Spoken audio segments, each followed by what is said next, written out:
et évidemment, ne vous en faites pas. On a le droit de parler de ce genre de choses sur Twitch. On en a évidemment parlé avec Twitch France. Le but, c'est évidemment justement d'en parler. Je pense que c'est ça le plus important aussi avec ce genre de sujet que certains disent épineux. Le but, c'est de discuter, de comprendre la démarche scientifique derrière. C'est ça le plus important en fait. C'est de comprendre comment est-ce que pendant 10 ans, des chercheurs ont travaillé sur ce projet et qu'est-ce qui en découle finalement derrière. Car évidemment, la recherche, c'est essayer de comprendre, de décrypter aussi et de ne pas laisser les choses de côté. Donc ça va être évidemment très intéressant. On a le droit de dire Hitler ou pas? Oui, on a le droit évidemment de dire Hitler sur Twitch. Évidemment. Le but, la règle, c'est toujours évidemment de ne jamais faire de propagande,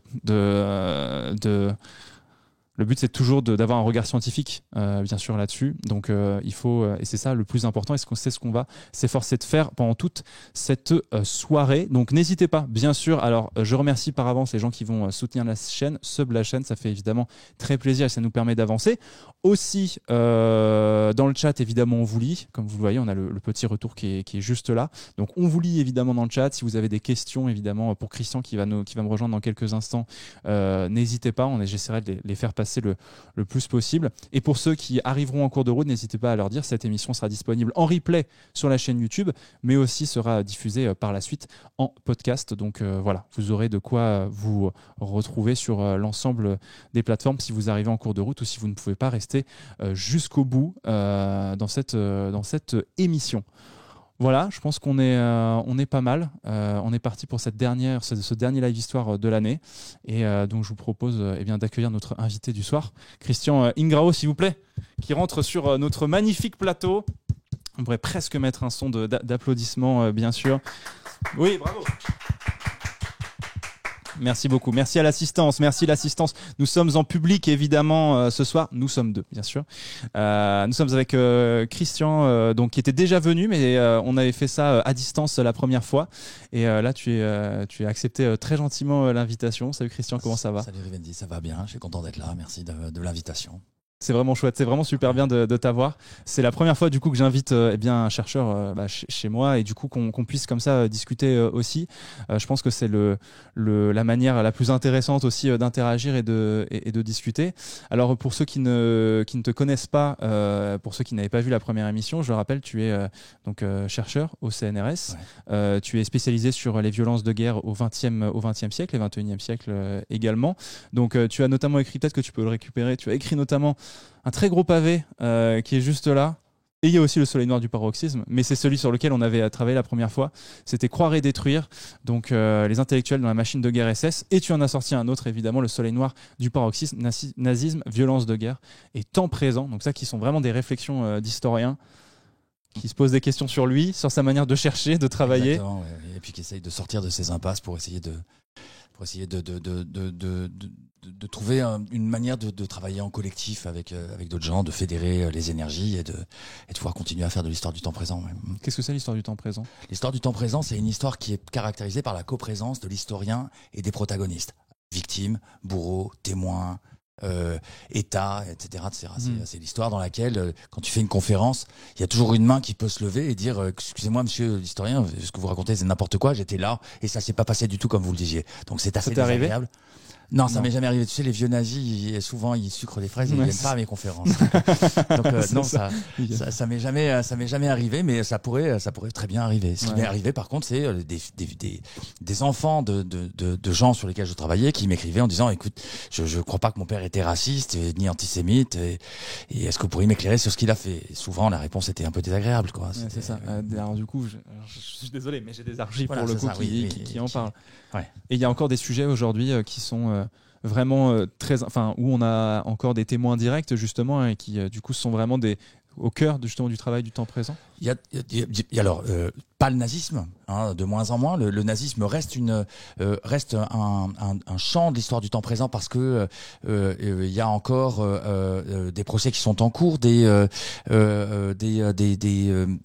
soubresauts de cette histoire qui existe. Mais évidemment, l'histoire du temps présent, ça va jusqu'à maintenant. L'objet des objets à l'heure actuelle, c'est évidemment la pandémie. Ouais, sur laquelle il faut qu'on travaille, sur laquelle il y a il y a un petit bout de chapitre dans le Soleil Noir et donc ça va aussi vite que ça en fait. On peut déjà commencer à réfléchir, à penser certaines choses rien qu'à partir de ce qu'on vit en ce moment, par exemple avec la pandémie, quoi. Exactement. Et l'un des objectifs du type d'histoire que moi j'essaye de mettre en place, c'est de regarder en face. C'est de se dire, au fond, on peut pas prétendre qu'on va faire l'histoire du génocide pour empêcher le prochain, mais au moins on peut regarder en face ce qui est en train de se passer et se dire, voilà, là en Syrie, il s'est passé une chose. Là, il y a des pratiques d'agression contre les civils qu'on a déjà vues, etc., etc. Et donc, oui, c'est assez. Ouais, c'est ça. Donc, c'est aussi de commencer justement à réfléchir, à se poser les questions, mais comme tu le disais, pas calquer à chaque fois chaque situation sur une autre, mais essayer de réfléchir à des réponses, certaines résonances d'une situation à chercher des pas de côté, quoi. À regarder les choses là où peut-être les gens n'auraient pas l'idée de chercher, regarder un peu regarder des choses, tu vois. Je sais pas, sur la pandémie par exemple, tu vois, il y a à l'heure actuelle des anthropologues qui disent des choses hyper importantes sur la question du rapport aux animaux que posent les sociétés occidentales, qui sont super importants, tu vois, et qui travaillent sur des trucs qui nous mettent complètement à côté de ce qu'on sait faire, tu vois. Il y a un type qui est absolument génial, qui s'appelle Charles Stepanov, qui travaille sur ce qu'il appelle les communautés hybrides, c'est-à-dire les communautés que forment à la fois les êtres humains et les animaux, notamment dans l'élevage, tu vois, et dans lequel ça interagit, quoi. C'est-à-dire que les animaux apprennent des choses aux êtres humains pour que la relation. Par exemple, un berger avec son troupeau. Alors il travaille, oui, un berger avec son troupeau, mais alors lui il travaille plutôt sur des peuplades nomades du nord de la Russie, tu vois, mais il montre des trucs qui sont vraiment hyper intéressants, quoi. C'est ouf. Ok, c'est super intéressant. Ça, c'est une source pour nous. Donc comme quoi ça va vraiment sur des choses qui sont hyper présentes pour nous, et c'est tout l'aller-retour entre souvent on dit que parfois l'histoire est un miroir de nos réflexions actuelles, et là c'est à côté. Et ben on essaye de faire le contraire, c'est-à-dire qu'on essaye de prendre les réflexions actuelles pour en refaire de l'histoire. Tu vois, on essaye de terminer. Tu vois, dans le Soleil Noir du paroxysme, par exemple, il y a un chapitre qui est consacré aux attentats de 2015, tu vois, du 13 novembre. Ah oui. Et j'ai écrit ça 60 jours après j'ai écrit la première version 60 jours après les attentats, tu vois. Donc. Mais est-ce que du coup tu essaies de te décharger d'une sorte de charge émotionnelle, ou est-ce que tu es aussi tu assumes ce côté J'essaie de l'historiciser, justement. D'accord. J'essaie d'en faire de l'histoire. J'essaie de montrer que ce type de choses est en fait la plupart du temps enraciné dans nos sociétés, et qu'on peut essayer de contempler les racines, de voir la genèse, de comprendre les évolutions, et peut-être de tracer aussi les perspectives. C'est très à la fois ambitieux, mais en même temps c'est un sacré défi aussi du coup qu'on se donne, parce que souvent on a l'impression que les historiens travaillent sur quelque chose de très figé, mais l'Institut du temps présent, en tout cas, elle est on va dire sur la brèche. Oui, et on essaye d'assumer le fait que voilà, tout ça est ductile, et que bien sûr il y a des fois on est en train de se tremper, il y a plein de choses qu'on voit pas, mais Et du coup, est-ce qu'il y a l'interdisciplinarité, c'est ce que les gens demandent dans le chat? Alors évidemment, on travaille énormément avec d'autres gens. On travaille notamment beaucoup. Moi, je travaille beaucoup avec des anthropologues, un peu des sociologues, mais beaucoup des anthropologues, et beaucoup des psychiatres, des psychanalystes, et voilà. Et on a des groupes comme ça. Il y a aussi, je te disais, oui, il y a aussi des sociologues, et puis des spécialistes de l'Angrar. On travaille aussi de temps en temps avec des militaires. Oui, ok. C'est très divers en fait. Oui, ça peut être très divers. Ouais. C'est presque du journalisme en fait. J'ai l'impression. Dans les relations que tu peux tisser avec des manières très directes, mais après évidemment c'est la démarche, elle est différente bien sûr, mais le fait de discuter avec des gens d'horizons très différents, et pour tisser une sorte de. Et la différence, c'est que nous on dispose d'outils et d'une palette d'outils académiques dont les journalistes ne disposent pas. Et donc on n'a pas cette tyrannie du temps présent. Tu vois, nous, on essaye de dominer le temps présent, et les journalistes, ils sont toujours les esclaves de l'actualité. C'est-à-dire que j'ai jamais eu un contact avec un journaliste. Enfin, j'ai plein de copains journalistes, etc. J'ai jamais eu un contact professionnel avec un journaliste dans lequel l'urgence c'était pas pour hier. Tu vois, où il fallait pas leur rendre un papier ou une interview pour hier. Moi, c'est pas ça. Moi, je sais que. Et maintenant, t'es disponible maintenant là pour en parler. Exactement. Ouais, c'est ça. Mais donc justement, en parlant de journalistes, ils en ont beaucoup parlé justement de cet ouvrage, c'est-à-dire qu'en cherchant, c'est vrai que quand le livre est sorti il y a un mois, ça a évidemment inondé tous les réseaux. C'est évidemment cet ouvrage, Historiciser le mal, sorti chez Fayard, pour la maudite somme quand même, il est très lourd pour le coup, la maudite somme de 100 €, donc une édition critique de Mein Kampf. Quel est ton rapport au-delà avec le projet, avec évidemment toi qui travailles sur le nazisme depuis des années maintenant. Quel rapport tu as avec cet ouvrage quand même très controversé?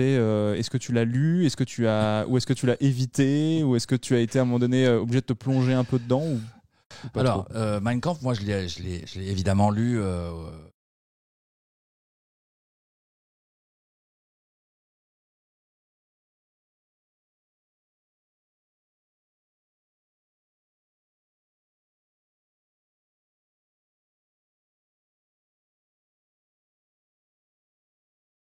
Je crois. Reprise. Attendez, voilà, on est là. Donc tu disais que tu l'as écrit pendant ton travail, c'est ça? Oui, donc je l'ai pas utilisé pendant mon travail, tu vois. Ok, oui, c'est ça, pardon. Je l'ai lu adolescent, je l'ai lu au moment où je me forme, tu vois, pendant ma maîtrise et après, juste après l'agrégation, je relis ça une seconde fois. Ouais. Mais pendant tout mon travail de recherche, j'en ai pas besoin. C'est-à-dire que les gens sur lesquels je travaille, ces intellectuels qui finissent par massacrer des juifs, se servent de Mein Kampf en référence, mais la plupart du temps, ils font une citation, ils me donnent une note de bas de page, et puis basta, tu vois. Ouais, c'est ça. Et c'est assez rare que ça aille plus loin. C'est-à-dire que pour eux, c'est une sorte de thésaurus de référence. Dont ils se servent un petit peu, mais leur ambition à eux, c'est de développer au-delà de Mein Kampf, hein, donc de créer des politiques publiques, etc., etc. Mais Mein Kampf est en gros pour eux une sorte de manuel de référence, mais dans lequel, dont au fond, ils se servent assez peu. Ouais. Voilà. Et donc, quand en 2011. Quand en 2011 les éditions Fayard, c'est-à-dire à l'époque Olivier Nora et mon ami Anthony Rollet décident c'est assez drôle, c'est vrai, mais vous en faites pas, je le punirai plus tard de m'avoir traité de journaliste, il n'y a aucun problème. C'est ça. Je m'en irai après. Et donc, quand en 2011 ce projet se met en place, je suis là par amitié pour Anthony Rollet, qui est quelqu'un qui est mon éditeur et avec lequel j'ai beaucoup d'amitié. Et donc il me dit ce serait une bonne idée de faire ça et je dis bon bah pourquoi pas, regardons un peu les choses. Et puis Anthony meurt en 2011. À ce moment-là, il y a une sorte d'interrègne qui se met en place dans la maison d'édition. C'est un tremblement de terre. Se remet en place un bout du projet ensuite sous la houlette de Fabrice D'Almeida qui a repris les choses. Là, je me fais un peu tirer l'oreille parce que je vois bien que c'est en train de devenir un peu concret, que j'ai pas envie de le faire. En fait, j'ai pas envie. Tu voulais pas y aller au début? Je voulais pas y aller. Je veux pas y aller parce que tu savais que ça allait être long. Parce que ça allait être long, pénible, que je connais l'écriture de Hitler, je sais que c'est labyrinthique, que on va y cramer des neurones et que j'ai autre chose à faire. Ça te prendra pas 6 mois à le faire, quoi. Non, ça prendra pas 6 mois à faire. Et puis j'ai autre chose à faire. J'ai des livres à écrire. Voilà. Les gars, vous me saoulez en fait voilà, avec votre truc là. Je ne veux pas y aller. Laissez-moi tranquille, s'il vous plaît. En plus, je suis directeur. Au bout d'un moment, je suis directeur de l'Institut d'Histoire du Temps présent, et donc j'ai un labo de 50 personnes à gérer. Et je veux pas faire ça, quoi. Et puis, et puis voilà. Et puis en 2015, il y a un nouveau changement. Arrive à la tête des éditions Fayard Sophie Closet et Sophie Hogg, qui reprennent le projet et qui reprennent le projet de façon assez sérieuse. C'est-à-dire qu'ils commencent à essayer de monter une équipe. Ils demandent d'un côté, elles demandent, les deux Sophie, à un historien qui est un historien assez extraordinaire dont on reparlera, j'espère, que c'est Florent Braillard, de faire ça. Et dans le même temps, et donc moi à ce moment-là, j'espère juste que je vais pouvoir, que je vais réussir à ausweichen, comment dire, tu vois, à me faire jeter avec l'eau du bain, tu vois. Et donc finalement on a vraiment quelqu'un d'autre et on ne pourra pas vous prendre pour le reste. C'est ça, dommage. Et là, de pouvoir dire, bah non, je veux pas faire ça, quoi. Mais à ce moment-là, il y a Jean-Luc Mélenchon qui sort un article dans lequel il fait une lettre ouverte aux deux Sophie ou à une des Sophie, je sais plus laquelle, en lui disant, chère Sophie, c'est son éditrice, chère Sophie, je vous en conjure, ne sortez pas Mein Kampf, nous sommes déjà bien à la peine, les fascistes sont aux portes du pouvoir, machin truc chouette. Et puis moi je suis un peu médusé parce que aussi on est aussi en pleine crise des réfugiés en Syrie. On a des millions de gens qui sont en train de cogner à nos frontières et l'autre il nous emmerde pour un, pour un bouquin, il nous emmerde pour un bouquin, etc., etc. Il nous dit que ça l'a touché, etc. Moi, ce qui me fait pleurer des larmes de sang à ce moment-là, c'est de voir ces gamins en train de se noyer et pas Mein Kampf, quoi. Et donc, je l'écris dans Libération parce que comme j'ai des copains journalistes, un de mes potes est directeur de la rédaction de Libération, et puis je lui fais lire. Ils nous rendent des coups de main quand même, quand il faut les journalistes. Hein. Donc, là, je lui fais lire le papier, et puis il me le pique, et puis il le met dans Libé. Ouais. Et donc, voilà, à partir de ce moment-là, Florent Braillard, dont on parlait tout à l'heure, vient me voir, il me dit, après avoir écrit un bouquin pareil, t'es obligé de faire le projet avec nous. Et il a raison, je suis obligé. Et donc, à partir de 2015, on commence à travailler, et on s'arrête en 2020.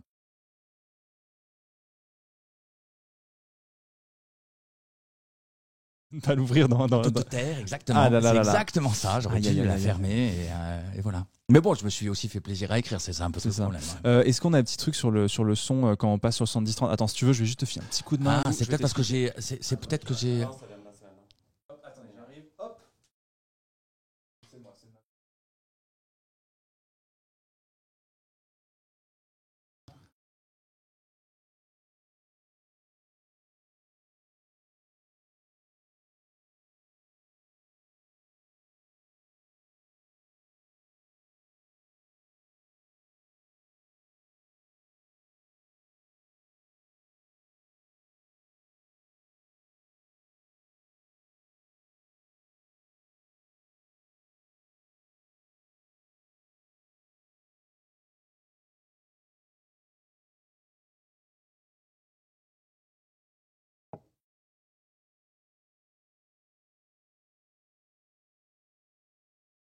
Cette fois, à mon avis.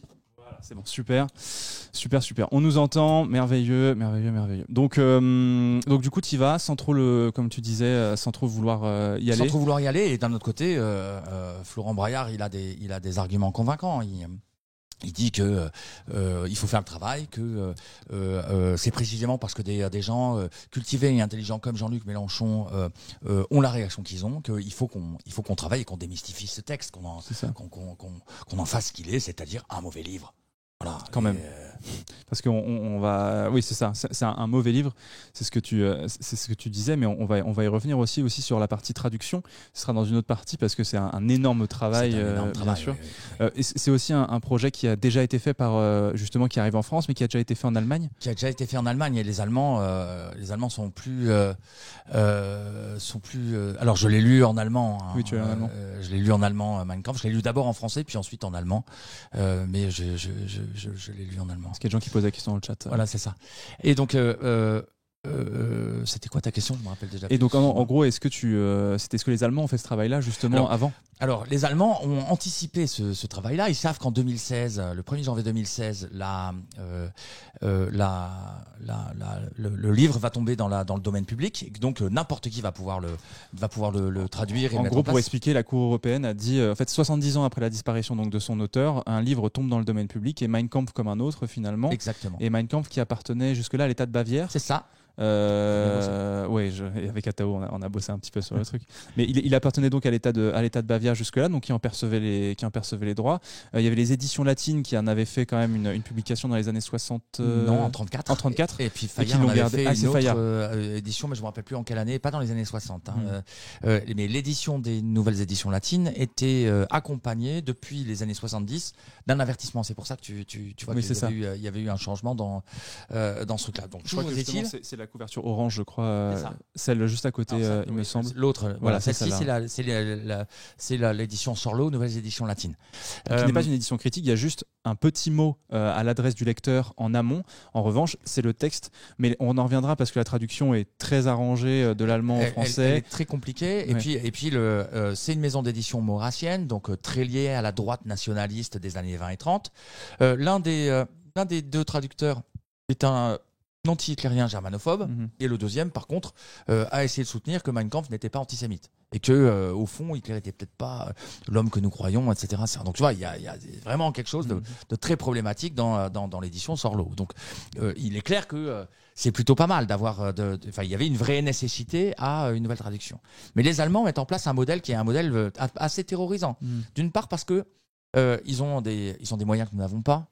Et donc l'Institut Futsal-Joshi, c'est l'IF7, l'Institut Futsal-Joshi, c'est l'équivalent allemand de ce que moi je dirige. D'accord. Tu vois, donc l'Institut d'histoire de temps présent. Mais moi, là où j'ai 20 personnes à temps plein et 50 qui tournent autour, eux, ils ont 50 personnes à temps plein et 200 qui tournent autour. Donc tu vois, c'est une usine de l'histoire. C'est une usine de l'histoire. Ah ouais. Tu vois. Et donc ils décident, à ce moment-là, ils décident de mettre les grands moyens là-dessus et ils salarient 4 personnes à temps plein pendant 5 ans.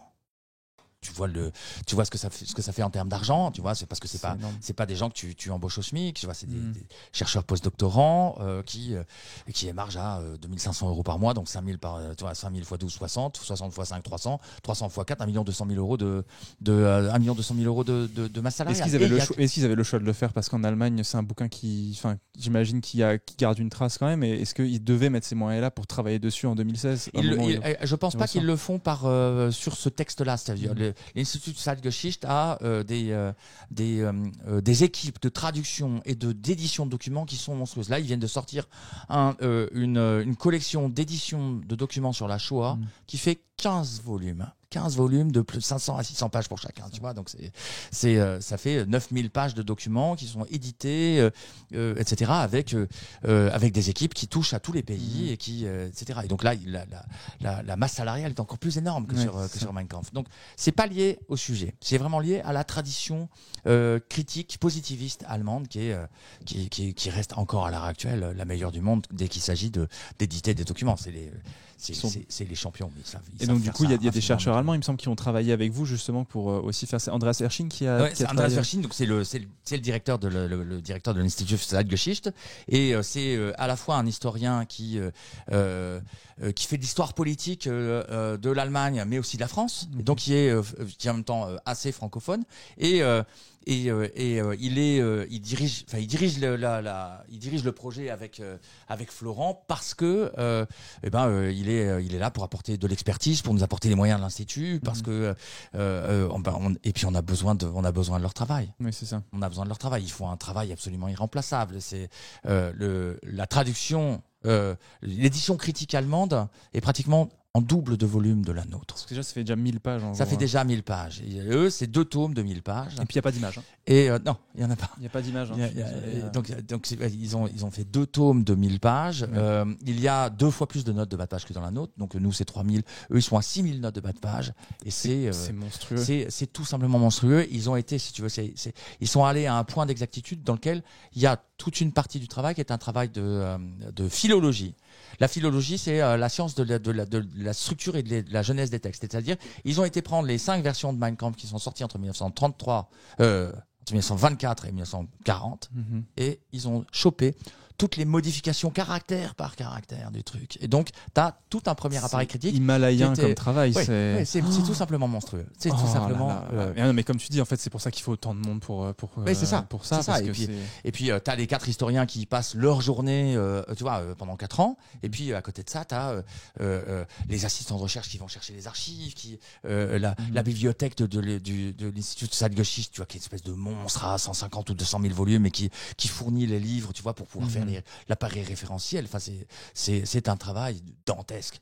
Et donc, nous, malgré l'objet qu'on a ici, on est quand même un petit peu la souris à côté de l'éléphant. C'est presque décevant maintenant quand on le voit là. Voilà, c'est ça. C'est ça. Mais écoute, c'est jugeant. Et en fait, bon. Mais on va revenir aussi. On a des captures d'écran. On va vous expliquer un petit peu comment est-ce que ce livre est construit. Mais évidemment, le but aussi, c'est de comprendre sa genèse. Et j'aimerais, avant de passer justement au texte en lui-même, j'aimerais qu'on revienne aussi sur le titre de ce livre, Historiciser le mal. Déjà, le terme historiciser, qu'est-ce que ça veut dire historiciser? Alors, on a eu un énorme problème avec le titre. Je ne sais pas si tu connais cette phrase de La Fontaine qui dit « On ne peut contenter tout le monde et son père ». Et donc, on était confrontés, tu vois, pendant tout le temps, on a quand même travaillé un peu sous pression médiatique, et on était confrontés à ce qu'on appelle en psychologie des injonctions paradoxales, un double binding.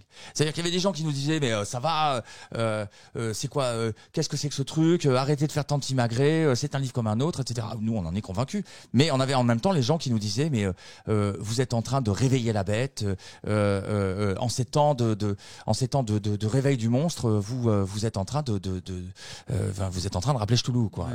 Et donc on était entre les deux. Il y avait des gens qui nous disaient vous allez remettre Mein Kampf en tête de gondole des librairies, c'est horrible, etc., etc.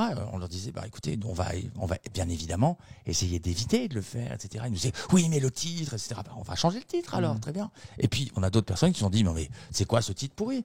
Oui. En fait, Johan Chapoutot aussi, qui Iwan, en effet, trouve le titre pourri. Et voilà. Et il n'y avait pas de bonne solution. De toute façon, nous ne pouvions contenter tout le monde. Alors, on a simplement essayé. Je dis bien essayer, je suis pas sûr qu'on ait réussi. On a simplement essayé de parler de ce qu'on était en train de faire. Historiciser, ça veut dire quoi? Ça veut dire c'est quand tu prends un objet et que tu essayes de montrer son inscription dans le temps, dans le passé, sa genèse, la façon dont il a évolué, etc., etc. Le remettre dans sa place dans l'histoire. Ici, on a affaire à un livre que tout le monde pensait que quand tu le touches, t'as une petite moustache qui te pousse une frange et tu te mets à hurler des trucs de Goethe en allemand, puis tu râles. Et non. Tu vois, nous on essaye de dire on va traduire, on va vous montrer comment c'est écrit, on va mettre des notes de bas de page pour vous montrer là où il ment, là où il se trompe, là où il raconte des conneries, etc. Et on va vous montrer que c'est un objet historique comme un autre. Et donc voilà quoi, on a. C'est le démystifier aussi un petit peu. C'est démystifier et c'est réinsérer. Dans la trame du temps, donc le contexte de l'époque, d'où ça vient, qu'est-ce que ça dit du passé. On essaye d'éviter quand même malgré tout de dire ce que ça dit de l'avenir parce que c'est quand même un vrai péché chez les historiens de faire ce qu'on appelle la téléologie. La différence entre un acteur et un historien, c'est qu'un historien la plupart du temps il sait comment ça va se terminer. L'acteur, non. Donc, on essaye d'éviter de faire ça et en même temps, on va tomber sur un problème central qui est quel est le caractère programmatique de Mein Kampf. Il y a plein de gens qui pensent que dans Mein Kampf tout est écrit et que en lisant le livre, tu pouvais savoir que à partir de 1941, les Juifs allaient faire l'objet d'un programme d'extermination exhaustif et systématique que nous appelons désormais la Shoah. Et donc toutes ces questions-là, elles sont charriées par le projet Mein Kampf et il faut qu'on fasse attention à tout ça, tu vois. Ouais. Et ça va être des questions qu'on va se poser parce qu'il y a plein de questions autour de pourquoi en parler, etc. On y reviendra un petit peu, on reviendra peut-être autour de la question du titre encore un petit peu plus tard, mais parlons justement de l'objet en lui-même, de Mein Kampf, essayer de comprendre quel est cet ouvrage, justement, revenir aussi sur le parcours d'Adolf Hitler. Ce bouquin, il commence à être écrit en 1923, début 1924. 24. Il commence à être écrit en 24. Pourquoi? Parce que de 1919 à 1923, le NSDAP est un parti de droite nationaliste, radical, antisémite, qu'on appelle völkisch, ethno-nationaliste, mais qui constitue un parti parmi d'autres dans la nébuleuse de tous ces partis de tous ces partis völkisch qui existent en Allemagne. Son implantation est bavaroise, strictement bavaroise. Il y a très peu de gens en dehors de la Bavière. Et donc, ils ont le NSDAP, Hitler et les gens qui sont autour de lui commencent à se faire une audience régionale dans le Land de Bavière, en Bavière, et du coup, le NSDAP, on est d'accord, c'est bien un parti d'extrême droite à ce moment-là. Ah, c'est un parti d'extrême droite. Parce que certains doutaient ces derniers temps, c'est pour ça, c'est bien. Du début à la fin, oui, mais bon, les gens qui doutent ne doutent pas vraiment, en fait. Très bien. Ça n'a rien à voir avec un débat historique. Bien sûr. Cette pantalonnade-là. Et ce qui est dommage, c'est qu'évidemment, on a été obligé de perdre du temps à répondre point par point à ce monsieur, alors qu'on a vraiment autre chose à foutre, quoi. Bien sûr. Bref. Le NSDAP, du coup, strictement bavarois. Nationalsozialistische Deutsche Arbeiterpartei, Parti national-socialiste ouvrier allemand, et donc c'est un parti d'extrême droite, de droite nationaliste, radicale, antisémite, raciste, etc., etc. Mais un parti comme un autre, c'est-à-dire qu'il y en a des dizaines dans l'Allemagne d'après 1919 et la Bavière de 1919. Est-ce qu'ils ont tous la même colonne vertébrale idéologique, on va dire? Ou est-ce ta question, elle est fondamentale, mais précisément, c'est avec Mein Kampf qu'on peut y répondre. C'est là, si tu veux, où je suis le premier à dire que Hitler et Mein Kampf ont assez peu d'importance. Mais la question que tu viens de poser, c'est la question de l'importance de Mein Kampf. Qu'est-ce qui va distinguer le NSDAP de tous les autres partis du Skaldenorder, du Jungdo, etc., de toutes ces organisations qui poussent comme des champignons et dans laquelle, jusqu'en 1925 à peu près, t'es membre de plusieurs trucs. Tu fais pas partie d'un seul machin. Les multi-appartenances sont multiples. Et pourtant, il y a quelque chose qui change Et Mein Kampf est un point d'observation fondamental de ce qui change.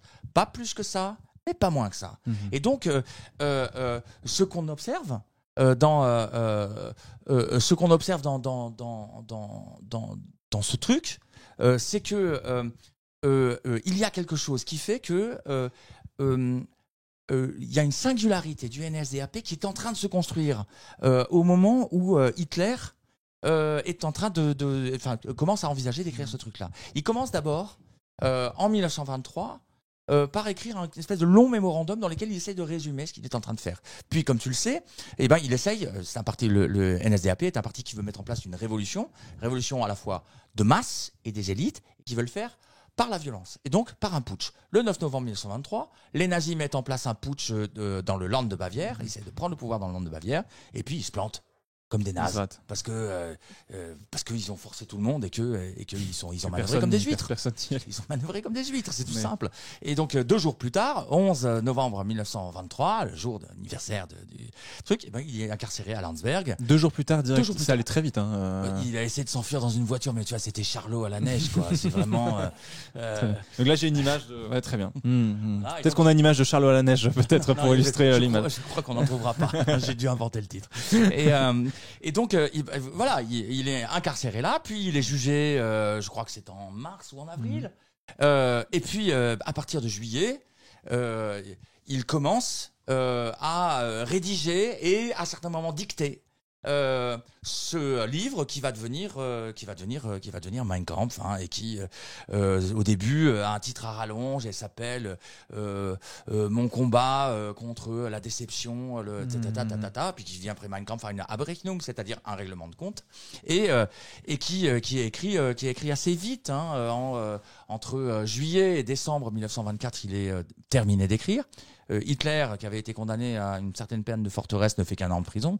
Donc il est libéré en décembre 24. Le 2e tome est écrit ensuite en 1925. Le tout est sorti en 1926, c'est fait. Dans cette période qui va de 1923 à 1926, quelque chose s'est passé au sein du NSDAP et dans la droite nationaliste radicale allemande, qui fait que le NSDAP et Hitler ont changé de statut entre les deux, et que Mein Kampf est le point d'observation du truc. D'une part, alors que le NSDAP n'était qu'un parti comme un autre en 1921, 22, 23, même si c'était un parti qui commençait à gagner beaucoup d'adhérents, plus 47 000 adhérents en 1923. Donc tu vois, il y a déjà un signe, ça pulse. Mais en 1925, 1926... Est-ce qu'il avait un peu ce côté martyr en 1923, d'être enfermé ou ce genre de choses? C'est pour ça qu'il y a une montée comme ça? Non, personne ne sait. En 23, je te rappelle, c'est novembre 23 le putsch. Oui. Et donc tout ça intervient avant. Oui. D'accord. Oui. C'est avant le putsch, pardon. Oui. Et donc il devient un point de référence dans les milieux de la droite nationaliste, tout en restant un an électoral. C'est ça qui est important aussi à dire. Tu vois, c'est à partir de 1925, petit à petit, on voit que dans un certain nombre d'organisations, le NSDAP commence à devenir un point de référence avec la création de la SS, avec la création de la Nationalsozialistische Studentenbund, tu vois, le Ligue nationale socialiste des étudiants. Il y a des gens qui sont issus des élites et qui commencent à venir, qui étaient des Völkisch et qui commencent à venir au NSDAP. Mais à ce moment-là, le NSDAP n'est une référence que pour les milieux d'extrême droite. Mais c'est ce mécanisme-là qu'on voit apparaître, qu'on voit se fossiliser, s'ossifier, se cristalliser plutôt. C'est mieux dans Mein Kampf. Et donc dans Mein Kampf, donc cette partie qui va commencer à écrire donc en 1924, qu'est-ce qu'il y raconte finalement dans ce livre? Il raconte la Shoah ou pas ou... de quoi il parle en fait? Écoute, c'est un livre qui est construit sur le modèle d'un type de roman allemand qu'on appelle le Bildungsroman, dans lequel les gens racontent leur vie et la façon dont ils ont été éduqués. Et donc Hitler procède comme ça, c'est-à-dire qu'il y a un premier chapitre dans lequel il t'explique que c'est la Providence qui l'a fait naître sur une ville frontalière, et il explique qu'il vient de telle famille, qu'il avait telles aspirations, qu'il était un élève extrêmement intelligent mais très feignant, qu'il s'est engueulé avec son père. Tu vois, il fait le coup de l'hyperactivité avant que ça existe dans les théories de l'éducation. Et puis comme ça, il commence par dérouler sa vie, pour montrer comment sa vie a été une sorte de roman d'initiation qui l'a amené à devenir qui l'a amené à devenir ce qu'il est, c'est-à-dire que on passe par l'annonce de l'armistice de 1918 à Pasvalk, là où il a été blessé et où il décide qu'il va faire de la politique. Et donc c'est une sorte de c'est presque écrit, enfin c'est une trajectoire linéaire d'une avancée. Il se présente ça, prédestinée, évidemment, quoi. il présente cela comme une trajectoire linéaire avec des questions de révélation, quelque chose qui a de l'ordre de l'apocalypse. L'apocalypse, ça veut dire révélation. Et puis, évidemment, tout ça correspond assez mal au réel. Il se présente comme ébahi, notamment par les conseils de soldats et la révolution spontanée des soldats en novembre 1918. On sait qu'il a été élu dans un conseil de soldats. Tu vois, donc c'est ça, il raconte un petit peu ce qu'il veut. Il raconte ce qu'il veut, Ouais, il tait ce qu'il ne désire pas dire, et puis il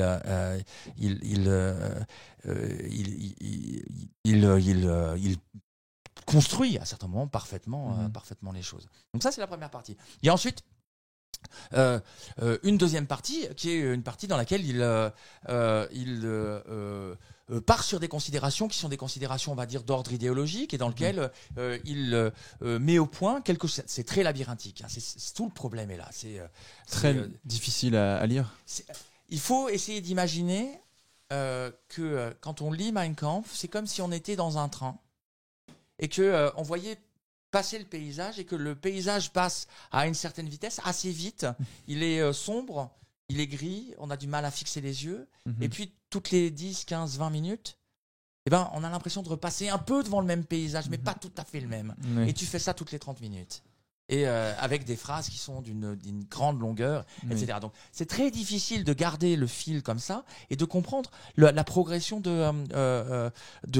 la chose. Mais par contre, ce qui est intéressant, c'est qu'il y a une grande fixité. Par contre, de la manière de procéder. C'est-à-dire que pour Hitler, il essaie d'avoir une démarche qu'il pense scientifique, et donc il part de l'analogie à la nature, à ce qu'il pense être la nature et ce qu'il pense être les sciences de la nature, et il essaye d'appliquer ça au monde humain. Donc un darwinisme social, donc tout est lutte. Et donc il commence par t'expliquer que tout est lutte, que les oiseaux sont croqués par les chats, que les chats sont croqués, etc., etc. Enfin, tu vois la chaîne alimentaire, le coup de la chaîne alimentaire, et puis il t'explique que voilà, l'histoire humaine, c'est la même chose.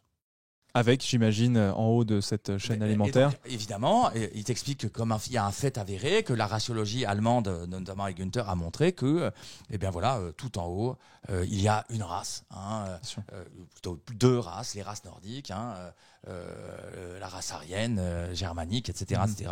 Et il montre bien comment les choses se mettent en place, quoi. Comment ça se met en place. Donc ça, c'est vraiment une grosse partie sur son parcours, finalement. Donc, première partie, le parcours. Deuxième partie, tout ça. Et puis une troisième partie sur le projet politique tel qu'il doit se mettre en place. Est-ce que c'est la partie écrite en 1925, ça, ou il l'écrit déjà en 24 quand il est en prison? C'est compliqué. Pour chaque chapitre, tu verras dans le livre, il y a une intro dans laquelle on montre comment la jeunesse, parce que c'est pas toujours... Il y a des parties qui ont été rédigées en 24 en prison, mais qui sont publiées qu'en 26.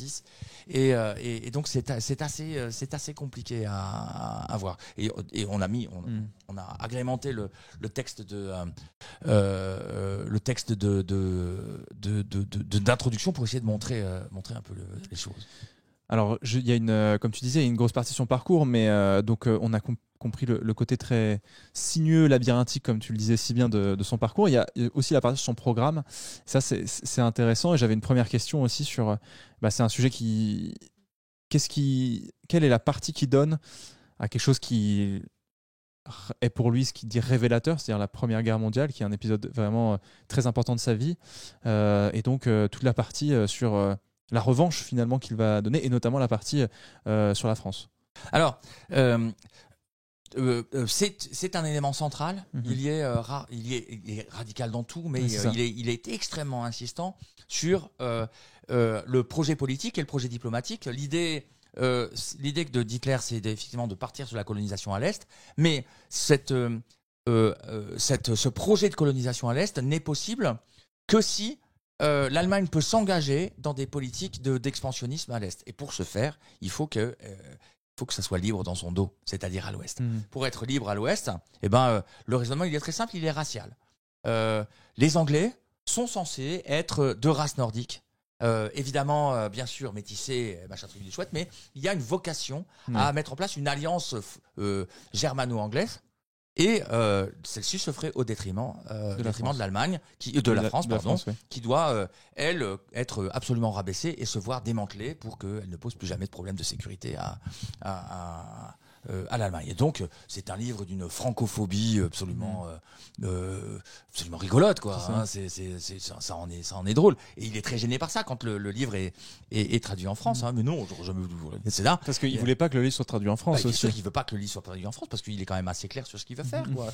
Il est en train d'annoncer qu'il va démonter la mâchoire des Polonais et des Soviétiques, qu'il va essayer d'avoir une alliance avec les Italiens et les Anglais, et qu'il va casser la tête à la France. Donc il est clair, quoi. C'est ça. Ouais, donc on va éviter de. Non, mais le publiez pas. Ouais, c'est dommage ça. Non, c'était une blague. C'est mal traduit. C'est mal traduit. Vraiment dit qu'on va vous démanteler. On a plus dit qu'on allait. Voilà. Mais donc oui, il y a une grosse partie de francophobie là-dedans. Mais il y a aussi une notion très importante. Tu as écrit aussi un bouquin qui s'appelle La promesse de l'Est. Et c'est quelque chose qui est aussi très important, justement. Alors, justement, il y avait un extrait. Nous, nationaux-socialistes, tirons ainsi volontairement un trait sur l'orientation de notre période d'avant-guerre en politique extérieure. Nous reprenons là où on s'est arrêté il y a 6 siècles. Nous stoppons l'éternelle marche des Germains dans la direction du sud et de l'ouest de l'Europe. Et nous tournons notre regard vers l'Est. Vers l'Est. Et ça, c'est la citation est magnifique parce qu'elle te montre bien que l'un des grands débats qui est en train d'intervenir en Allemagne et qui essaye de tracer un trait entre les pratiques de colonisation allemande en Afrique abjecte, hein, évidemment, comme toutes les pratiques de colonisation, mais ils ont défoncé les Herero et les Namas, hein, des pratiques on peut pas appeler tout à fait, si on peut appeler ça du génocide, mais un génocide assez indirect par la famine. Ils les ont renvoyés dans le désert. Ils les ont renvoyés dans le désert. C'est ressorti il y a pas longtemps, je crois, cette histoire des héros. Et il y a un historien qui s'appelle Jürgen Zimmerer qui essaye de montrer qu'il y a une translation de pratique entre ce qui s'est passé en Afrique et ce qui s'est passé en Europe à partir de 1939-1941. Ce que montre le texte ici, c'est que au fond, l'univers référentiel des nazis est pas un univers référentiel colonial au sens occidental du terme. C'est la colonisation médiévale telle que l'avaient mis en place les chevaliers teutoniques, mais il fait encore appel à une sorte de mythologie presque mythologie ancienne, il y a 6 siècles. Oui, il y a 6 siècles, c'est des croisades qui sont mises en place contre des Slaves païens. Et donc, évidemment, tout ça pour les nazis est quelque chose d'absolument fondateur parce que c'est du sang allemand qui a été envoyé là-bas. Et c'est ce sang qui fonde les droits des nazis à vouloir récupérer ces territoires perdus et à se voler au secours, de la germanité assiégée à l'Est. On sait que certains penseurs justement du nazisme vont penser la colonisation méthodique justement de l'espace à l'Est. Ouais. C'est Hitler qui l'a dit en premier. Enfin, il le dit pas en premier, c'est Hitler qui le dit assez clairement dans Mein Kampf. Est-ce qu'il est du coup un peu moteur de ça à ce moment-là dans Mein Kampf, ou est-ce que c'est... En fait, lui, il va pas jusque-là dans Mein Kampf, c'est-à-dire qu'il aimait l'idée, mais il y en a d'autres qui vont après l'imaginer encore plus précisément, plus fort, en fait. Etc. Lui, il aimait l'idée. Il est représentatif de ce qui se passe à l'époque, tu sais, depuis 1917, hein, tu vois. Oui. Donc depuis la guerre, il y a un truc qui s'appelle le Deutsche Auslandsinstitut, un institut des Allemands de l'étranger, et dans lequel il y a une sorte de diplomatie souple et douce pour essayer de reprendre contact avec ces Allemands. C'est une chose qui est très difficile à comprendre pour nous Français. Pour nous, les Allemands, c'est un pays. Des Allemands dans un seul pays, voire 2 avant, mais un maintenant, et puis basta, l'affaire est jouée. Or, ça n'est pas ça. La germanité a toujours été une diaspora.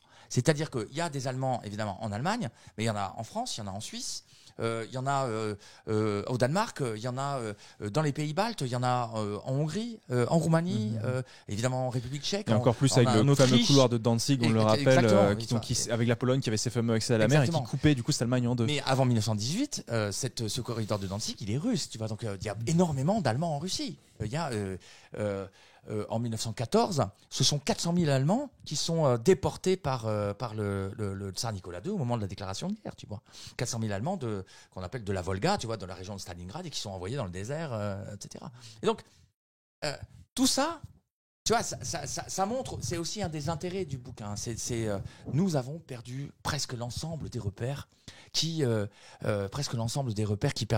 permettaient aux lecteurs de 1920 de comprendre tout ça. C'est-à-dire que quand il est en train de nous parler de colonisation, nous, on a l'impression de voir des espèces d'abrutis avec un cheval et un sabre qui s'élancent dans l'immensité ukrainienne. Mais la réalité, c'est que, il y a des experts démographes qui, en 1939-1940, font des voyages sur place pour retrouver les villages et t'expliquent que la colonie de Strelna, il y a encore des gens qui parlent un peu allemand, que les gens sont encore évangéliques, donc luthériens, dans une marée orthodoxe, etc. Tu vois.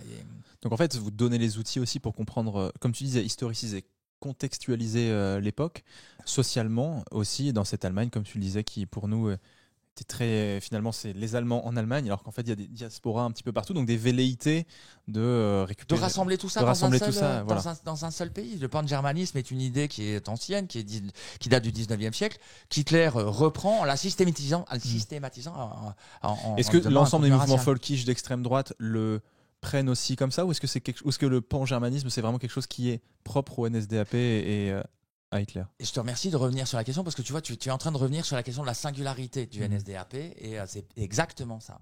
Le NSDAP se distingue des autres mouvements par sa systématicité. Ce qui est fondamental, c'est que c'est le seul mouvement à avoir un colonne vertébrale déterministe raciale. Tout est racial chez eux. Et c'est le seul mouvement qui fait ça. C'est le seul mouvement qui fait ça. Et donc, si tu veux, tout est racial. Le monde, l'histoire, l'avenir, etc., etc. Et donc, c'est ce qui permet au NSDAP, à la croyance nazie plutôt, passons par là. C'est ce qui permet à la croyance nazie de donner des repères à tous les gens qui l'intériorisent. Donc, tu comprends enfin pourquoi cette guerre a été perdue, alors que ces gens se battaient à Roissy. Tu vois, leurs troupes étaient à Roissy et ils repartent la queue entre les jambes 4 ans plus tard. C'est quoi ce bordel? Le NSDAP livre un récit convaincant de ça.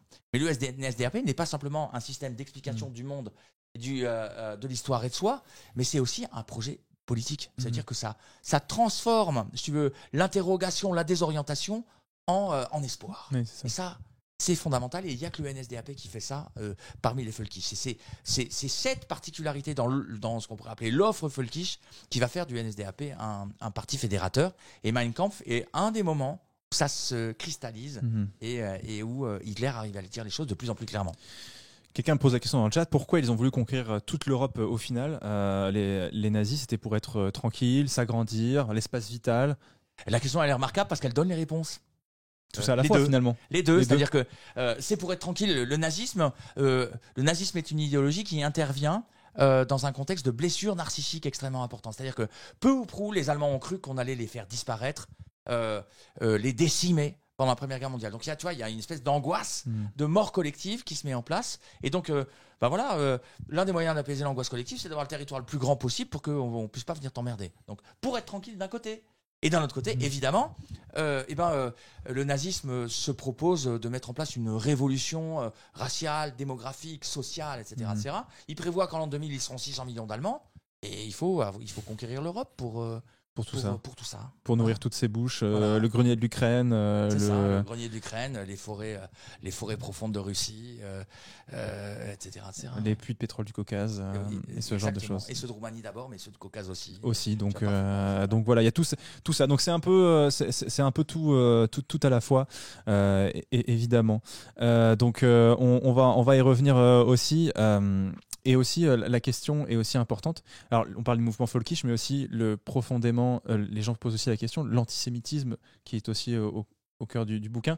Pour le coup, on ne parle pas encore dans Mein Kampf de la Shoah, on ne parle pas encore d'une destruction systématique, organisée des Juifs. Par contre, malgré tout, il y a cette haine des Juifs. C'est important. Elle est obsessionnelle, omniprésente. Ouais. Quelle est pourquoi quelle place a cet antisémitisme chez Hitler et plus largement aussi dans l'extrême droite et peut-être dans la société allemande et européenne à ce moment-là? Ça, je pense que tu as bien remis le cadre. C'est-à-dire que si tu demandes à un Allemand en 1900, tu lui dis, vous savez mon coco, moi je vais être prophète, dans les 50 prochaines années, il y a un peuple européen qui va mettre en place un programme d'extermination à visée exhaustive des Juifs européens. L'Allemand il dit, mais je suis parfaitement d'accord avec vous, les Français et les Russes sont capables de tout. Et il aura raison.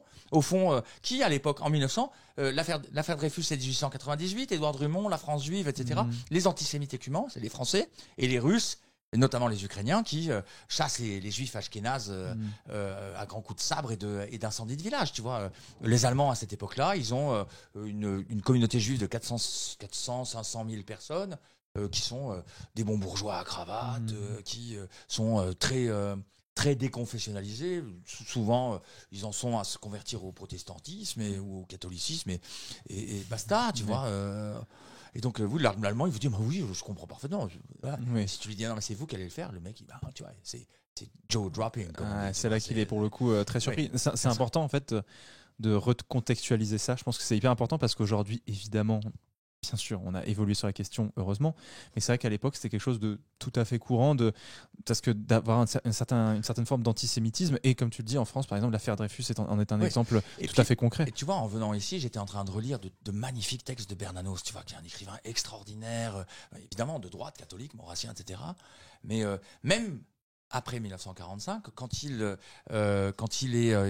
doit revenir sur son propre antisémitisme, il dit des choses, tu vois, qui nous feraient dresser les cheveux sur la tête. C'est-à-dire que la question des sensibilités à l'antisémitisme, à la race, a complètement évolué. Alors, ce qu'il faut bien comprendre, c'est qu'il ne faut pas commettre l'erreur de mettre l'antisémitisme au centre du système de croyance nazi. Le centre, ce qui donne la vision du monde, c'est le déterminisme racial. Évidemment, l'antisémitisme est connexe, il nourrit tout ça. Mais il y a des vrais débats sur ce que sont les sémites et ce que sont les juifs. Il y a deux écoles. Une première école qui les voit comme une non-race, une espèce de micmac métissé de khazars mélangés à des sémites, avec dans le même temps des tziganes, etc. C'est une race. Et puis tu as des gens comme Günther qui disent non, la race juive est une vraie race, c'est même la race la plus excellente parce que c'est celle qui évite le plus le métissage. D'accord. Et donc, tu vois, tu as ces deux débats, et tu vois bien que ces deux débats, ils font d'abord et avant tout travailler les notions de race, de racisme, etc., etc. Il n'en reste pas moins qu'après, l'antisémitisme, dans le grand récit nazi, devient l'élément moteur parce que les juifs, la race juive, comme race parasite, elle intervient de façon moteur dans ce grand continuum, ces grandes phases. Tu vois, il y a des phases d'envolée, et puis des phases de décadence, des phases de construction de décadence, etc. Et à chaque fois, les juifs sont ceux qui provoquent la décadence. Et donc, du coup, ils sont centraux. C'est ça, ils sont centraux à ce moment-là. Et donc, évidemment, dans ce mouvement nationaliste, on veut créer cette unité nationale, unité nationale qui se fera évidemment, sans les Juifs, évidemment, avec les Aryens. Et comme tu le dis, cette colonne vertébrale de la nation, cette nation donc qui se fera, c'est eux ou nous. Et donc, il y a cette question-là, cette rhétorique aussi agressive. Et la rhétorique, elle est agressive, elle est eugénique. Et donc, ce qu'ils sont en train de dire, c'est qu'il faut reprendre des processus de sélection des populations. D'une part, pour séparer le plus possible, pour arrêter les processus de métissage, que ça soit évidemment d'abord et avant tout avec les Juifs, mais aussi avec les autres populations. Et en second lieu, les politiques eugéniques, c'est aussi lutter contre la syphilis, les cancers, la dépression, l'alcoolisme, etc., qui, comme tu le sais, sont toutes des maladies héréditaires. Oui.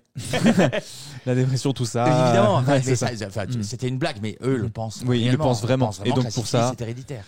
Oui. Et voilà. Cela dit, on peut se marrer, mais c'est tous les médecins de l'époque qui pensent ça. C'est-à-dire que les Français, les Anglais, les Italiens pensent ça. Ils pensent aussi que la délinquance se voit sur la tronche, l'ombroso, le criminel né, tout ça, ça existe. Et effectivement, voilà. C'est ça. Donc en fait, l'antisémitisme n'est pas le propre du NSDAP. L'antisémitisme n'est pas le propre du NSDAP, mais le NSDAP l'écrit dans toute sa systématicité et constitue le point d'aboutissement d'une mutation de l'antisémitisme qui était un truc religieux au 19e siècle et qui, avec la révolution pastorienne, la raciologie, etc., était en train de devenir un truc racial. Les nazis le rendent totalement racial. Il y a donc toute cette partie évidemment sur l'antisémitisme, mais il y a aussi une partie assez intéressante sur justement le rapport très particulier évidemment de Hitler aux femmes. Est-ce qu'il il a une partie là-dessus ou comment est-ce qu'il en parle? Est-ce qu'il en parle? Est-ce qu'on peut dire qu'il a un rapport particulier avec les femmes? Tu vois, j'ai pas beaucoup travaillé. Je dois t'avouer que j'ai pas tellement travaillé sur le truc. En tout cas, est-ce qu'il évoque cette partie? Le projet sexiste, il est là. Hein. C'est très clair. Tu vois, dans le projet de société, il est évident que les femmes, c'est les 3 K, Kinderküche, c'est-à-dire les enfants, la cuisine et l'église, et que donc les femmes sont censées avoir leur rôle et pleinement leur rôle, mais un rôle qui est relativement peu public, même si évidemment vont se mettre en place tout un tas de comment je pourrais dire ça, d'organisation, d'encadrement de la société dans lesquelles les femmes joueront un rôle aux yeux d'Hitler absolument fondamental. Mais Hitler, c'est jamais, enfin comme tu le sais, il s'est marié 20 minutes avant de mourir, un peu plus peut-être. C'est un mariage quand même assez court. Il faut bien l'avouer. C'est un mariage assez court. C'est un mariage court, mais il est clair que pendant très longtemps, il a quand même dit qu'il était marié à l'Allemagne et que c'était pour ça qu'il n'avait pas de maîtresse. Mais il n'y a pas grand-chose de très, il n'y a pas beaucoup de puissance explicative dans tout ça. Ouais, c'est ça. Ça reste encore très politique évidemment, et donc ça reste bien sûr très politique, et il construit tout ça, tu vois, il y a aucune question de désir, d'obsession, de machin, c'est ça. tous ces machins là au profit du coup ont zéro puissance explicative dans la suite de la construction sociale. Du coup, Mein Kampf va sortir. Il l'écrit donc en 1924. Il sort assez rapidement. Il sort, si mes souvenirs sont bons, il est fini d'écrire en décembre 24. Il sort en décembre 24 et la deuxième partie sort en 1926. Et au départ, il se vend assez peu. Alors, il se vend assez peu, certes. N'empêche que Hitler touche quelque chose comme en 1926, il touche 11 000 marks. Donc ça lui permettrait d'acheter 3 ou 4 bagnoles quand même. Tu vois, type palpe un peu d'argent quand même sur tout ça. C'est une grosse affaire de gros sous quand même derrière tout ça. Ouais, c'est ça. Et donc, le livre se vend assez peu. Quelques milliers d'exemplaires, allez, on va dire une petite vingtaine de milliers d'exemplaires à partir de 1924-25. Alors évidemment maintenant, c'est des chiffres qui sont qui font rêver n'importe quel historien. Nous, on vend des chiffres, on en vend 2500 de nos pauvres trucs, tu vois. Mais c'est quand même pas des chiffres énormes pour l'époque. Et ce dont on s'aperçoit, c'est que à partir du moment où le NSDAP commence à connaître des victoires électorales, là, les ventes commencent à décoller. C'est-à-dire que surpris par le succès électoral, les gens vont voir ce que c'est. Et ça, c'est intéressant. Mais après, à partir de 1936, comme tu le sais, le truc est offert en cadeau de mariage. C'est ça. Donc, du coup, les ventes explosent de fait. Les ventes explosent de fait. Mais alors, là, il y a un chercheur allemand que moi je trouve excellent, qui s'appelle Ottmar Plöginger, qui a eu une idée. D'accord, on peut pas savoir par les chiffres de vente on peut pas savoir que dans les chiffres de vente comment ça s'est mis en place. Mais par contre, si on regarde les emprunts aux bibliothèques, là, personne les force. Et les gens empruntent, c'est pas pour caler une bibliothèque, quoi, tu vois. Et ce que montre Plöginger, c'est que à partir de 1938-39, les emprunts à la bibliothèque ne connaissent pas de fléchissement. Ils sont empruntés, c'est un bouquin emprunté régulièrement. Donc il est lu en fait ce livre. Bon, alors pour ceux qui n'ont pas compris, il est offert aux jeunes mariés, c'est-à-dire que quand vous allez non, t'inquiète, les gens ont peut-être pas bien entendu. C'est pour ça que je le redis. Donc voilà, vous avez l'image. Voilà, quand vous êtes jeune marié à partir de 36, vous avez le droit d'avoir Mein Kampf chez vous.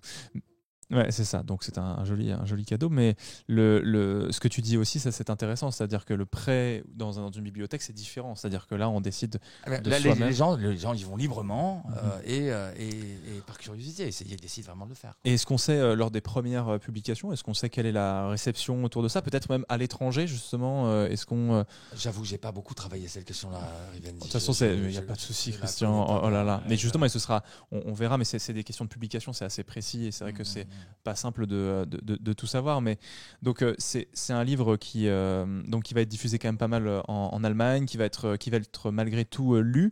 Est-ce que à quel point est-ce que ce bouquin va être réutilisé dans le cheminement nazi? Est-ce que ça va être une sorte de fil conducteur, ou est-ce qu'il est plus au départ et puis après d'autres vont prendre le relais? Au départ, pour essayer de répondre à ta question, j'aurais essayé de faire ce que j'ai toujours fait, c'est-à-dire de repartir de l'histoire religieuse de l'époque moderne, mais en fait, on fait fausse route quand on fait ça. Si j'avais essayé de comparer avec la Bible au 15e ou au 16e siècle, je t'aurais dit,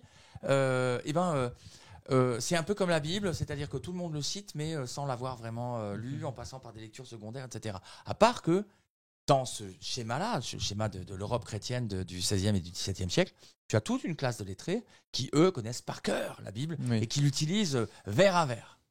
Or, quand on fait la même structuration pour la société nazie, les responsables des appareils militants nazis se servent de citations de Mein Kampf, etc., etc. Mais ceux qui constituent le cœur noir de la construction idéologique, les SS notamment, ne se servent pas de Mein Kampf pour monter leur propre théorie. Et donc ça fonctionne pas tout à fait de la même façon. C'est un livre qui est cité, mais ça, on peut pas dire, si tu veux, qu'il ait suscité qu'il ait suscité par exemple une exégèse. Tu vois, personne n'a travaillé sur les usages de tel truc dans Mein Kampf. Il n'y a pas de thèse. En tout cas, j'en ai pas repéré. Des thèses qui reprennent Mein Kampf et qui essaient d'étudier Mein Kampf et ce qui s'appuient sur Mein Kampf pour pouvoir expliquer encore d'autres choses. Ça, j'ai pas vu ça. Voilà. Très bien. Donc en fait, il y a d'autres ouvrages qui vont peut-être être plus centrales ou d'autres penseurs justement qui vont reprendre un petit peu ça. Justement, on parlait de la colonisation à l'est, par exemple. Tu as plein de groupes de gens qui il y a plein de groupes de gens qui font de l'approfondissement dogmatique, tu vois, au ministère des Territoires occupés sur la colonisation, au commissariat du Reich pour le renforcement de la germanité, pour ce qui concerne les affaires là encore de colonisation, d'urbanisation, d'aménagement agraire, à l'office de politique raciale pour les questions de raciologie, à l'office principal de la race et de la colonisation pour les conneries de mariage, de métissage, etc. Tu vois, il y a plein d'endroits où les gens ne se servent pas de Mein Kampf, mais où ils produisent de l'idéologie. Voilà. Ce que tu sais rappeler des appareils idéologiques d'État. Tu vois. Et le nazisme est un sacré paysage, un sacré exemple pour regarder ça. Ouais, c'est ça. Donc, non, c'est intéressant parce que, en fait, c'est comment est-ce que finalement Mein Kampf est effectivement lu, mais on ne le sent pas nécessairement central ensuite dans le reste de l'appareil nazi, en fait, finalement. Oui, ça l'est assez peu. Les grands généraux SS, tu vois, qui vont faire de la construction dogmatique, tu vois, Reinhard Höhn, Werner Best, etc., tu vois, qui renouvellent la pensée nazie, notamment en termes de politique économique, de colonisation, de sécurité, etc., se servent pas de Mein Kampf. C'est mon copain Johann Chapoutot qui l'a bien montré, tu vois, dans la loi du sang, il montre très bien que c'est la littérature, un ensemble de littérature grise qui sert de système de référence et pas du tout le pauvre livre du petit dictateur. C'est ça. Donc ce livre qui va être là pendant tout le régime nazi. La suite, c'est que à la chute du Troisième Reich, c'est donc comme on le disait, l'État de Bavière, enfin le Länder de Bavière, qui va récupérer justement les droits pour essayer, comme du coup, c'est eux qui vont, dès qu'il y aura une vente, c'est l'État de Bavière qui va récupérer à ce moment-là des droits d'auteur. En plus de ça, Hitler, j'en reviens un petit peu en arrière, deviendra extrêmement riche. Mein Kampf est interdit à la vente en Allemagne. Tout à fait. Et qu'ils vont contrôler. Le Land de Bavière considère que son job en tant qu'ayant droit est de continuer à l'interdire. C'est vraiment de l'interdiction. C'est une tout à fait. interdiction pure et simple. C'est-à-dire que, tu vois, c'est ça qui est rigolo, c'est qu'au tout début du projet allemand, les F7, le Land de Bavière a dit, écoutez, si vous continuez à faire ça, ils sont financés quand même à 60% par le Land de Bavière. Le Land de Bavière a dit, écoutez, on vous finance plus. Et là, c'était la clé sous la porte, tu vois. Et donc, et c'est ce qui est intéressant, tu vois, c'est que ici se mêle le fonctionnel et le symbolique. C'est-à-dire que au plan, le Land de Bavière voulait pas empêcher l'IF7 de faire le truc, mais au plan symbolique ne pouvait pas ne pas faire, ne pas interdire, tu vois. C'est fou, quoi. Tu te retrouves dans une situation où là encore, tu vois, c'est des injonctions paradoxales de partout et tu dois trouver ton chemin. Donc quand même, Hitler va devenir très riche grâce à ce livre, très très riche grâce à ce livre. Oui. Avec les droits d'auteur qui vont évidemment. Oui, qui sont absolument énormes. Ouais. Il devient riche. Il était plus trop dans la misère dès 1925-1926, mais en effet, il dispose d'une très très solide fortune. À partir de 1930 et encore plus à partir de 1930. Ouais, c'est ça. Donc là, donc après avoir profité de ses droits à sa mort, évidemment, c'est le Land of Bavière qui va gérer ça. Comme tu le dis, ça va être complètement interdit. Est-ce qu'on va avoir des publications quand même qui vont se faire un peu dans certains pays, ou finalement est-ce que Mein Kampf reste un peu de côté? Il y a des publications un peu partout. Il y a des traductions anglaises. Il y a une traduction en hindi, il y a une traduction en turc, une traduction en arabe, il y a une traduction en russe, Ah oui. une traduction en ukrainien. Enfin, tu vois, tu peux en espagnol, en portugais, partout. Tu vois bien, si tu fais un essai, on prend n'importe quel ordinateur, on trouve Mein Kampf dans toutes les langues en 4 clics sur Google. Donc, il n'y a pas de... Il n'y a pas photo. Le texte est disponible et il est beaucoup téléchargé. Oui, c'est ça. Après, moi, je me demande quand même vraiment s'il est beaucoup lu. Parce que, C'est ça. Parce qu'il y a, ouais, parce que c'est comme tu le disais, c'est super compliqué à lire. Il y a quelqu'un qui dit dans le chat: je suis libraire en Belgique et le livre est librement commandable aux nouvelles éditions latines, sans note, je pense. Je l'ai déjà reçu parce que des clients l'ont commandé, mais il est emballé dans un plastique. En effet, en Belgique et en France, le livre n'a jamais été interdit. Et donc, oui, ça vient d'une discussion, tu vois. Ouais, c'est ça, c'est dans le chat justement, les gens qui discutent et qui réagissent justement à ce qu'on est en train de lire. J'ai jamais eu envie de lire ce bouquin. Moi non plus, et pourtant il a fallu le faire. Ah ouais, c'est ça. Et pour le coup, tu as été, ouais. Et pourtant tu as dû travailler, travailler dessus. Donc c'était intéressant aussi de revenir du coup sur le travail finalement qui a été fait autour, puisque Chapoutot, Joanne Chapoutot, qui a été finalement assez critique sur la sortie de cet ouvrage. Tu expliquais finalement cet ouvrage est pas si central que ça tu l'expliques. Alors il est moteur très certainement pour Hitler et pour les gens qui découvrent le NSDAP, mais il est pas si moteur que ça quand finalement le nazisme arrive au pouvoir et doit mettre en place ses appareils d'État, comme tu le disais, penser à l'expansion évidemment du Troisième Reich. Et Joanne Chapoutot disait: pourquoi toute cette peine finalement autour de... Il a raison de poser la question. Pourquoi toute cette peine autour de cet ouvrage et pourquoi tout ce travail? Mais ce qui est drôle, c'est que donc Yoann et moi, on est très proches, on est très amis. Bien sûr. Et on a changé de position. C'est-à-dire que quand moi, je disais, c'est vraiment un projet de merde, il faut pas le faire, on va y passer des heures, etc. Il me disait, mais non, mais bien sûr qu'il faut le faire, c'est vachement bien, c'est important, etc., etc. Et puis, visiblement, j'ai réussi à le convaincre. Et moi, Mélenchon m'a convaincu. Donc, donc on s'est croisés, quoi. C'est-à-dire qu'au moment où moi, je disais, bon, écoute, voilà, il va falloir que je le fasse. Lui, il disait non à Florent Braillard, tu vois. Ouais. Et donc voilà, ces arguments, je les comprends. Oui, en effet, on a mieux à faire, on a des livres à écrire, des mômes à garder, etc. Bien sûr. Mais il en reste pas moins, si tu veux, que il y a tout un public de gens cultivés et de gens hyper intéressants, on les voit dans le chat, tu vois, qui continuent à penser que c'est un livre à destinée funeste, etc. Non, allez regarder. Vous verrez que c'est un livre pénible à lire, que il est truffé d'erreurs, que c'est écrit comme un sagouin, que on y annonce là-dedans que des trucs qui sont à la fois d'une grande violence et d'une grande banalité. Et que, bien sûr, il y a quelque chose de structurant, bien sûr que ça fixe quelque chose, bien sûr que c'est annonciateur d'un certain nombre de trucs. Mais ce qui est au fond intéressant, c'est bien ça, c'est que au fond, les sociétés occidentales sont capables de regarder quelqu'un qui va leur dire: écoute, tu sais ce qui va se passer, hein, je vais prendre le pouvoir par les urnes et puis je vais t'égorger en parlant à la démocratie. Et elles ne réagissent pas. Et on nous a fait le coup en 1933-1934, et qui nous dit qu'on n'est pas encore en train de nous faire le coup, tu vois, et que ces aveuglements-là, qui sont quand même le mystère sur lequel on a tous envie de travailler, on incapable de le résoudre. Et ce livre n'est en fait pas le problème.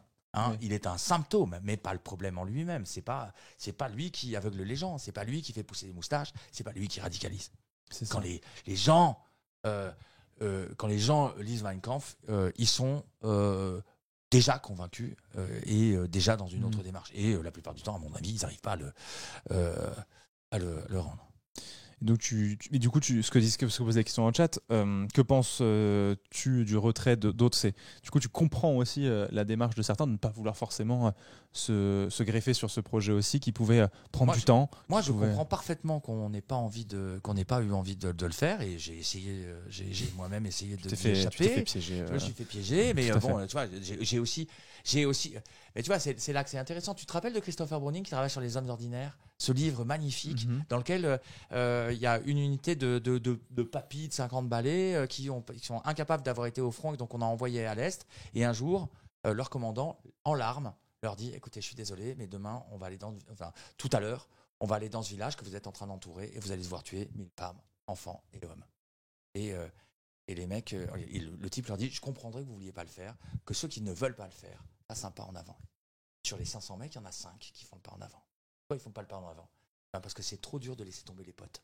Si tu vas pas tuer ta part de juif, tu refiles ta part aux autres. Et au fond, ce mécanisme qui est connu des psychologues, tu vois, c'est Milgram, la question de la conformité, la conformation au groupe, etc., ce mécanisme est exactement le mécanisme qui explique pourquoi je suis resté dans Mein Kampf. Si je faisais pas ma part du boulot, c'était mes copains Nicolas Patin, Olivier Bézet, Florent Braillard, etc., qui se seraient tapé ma part.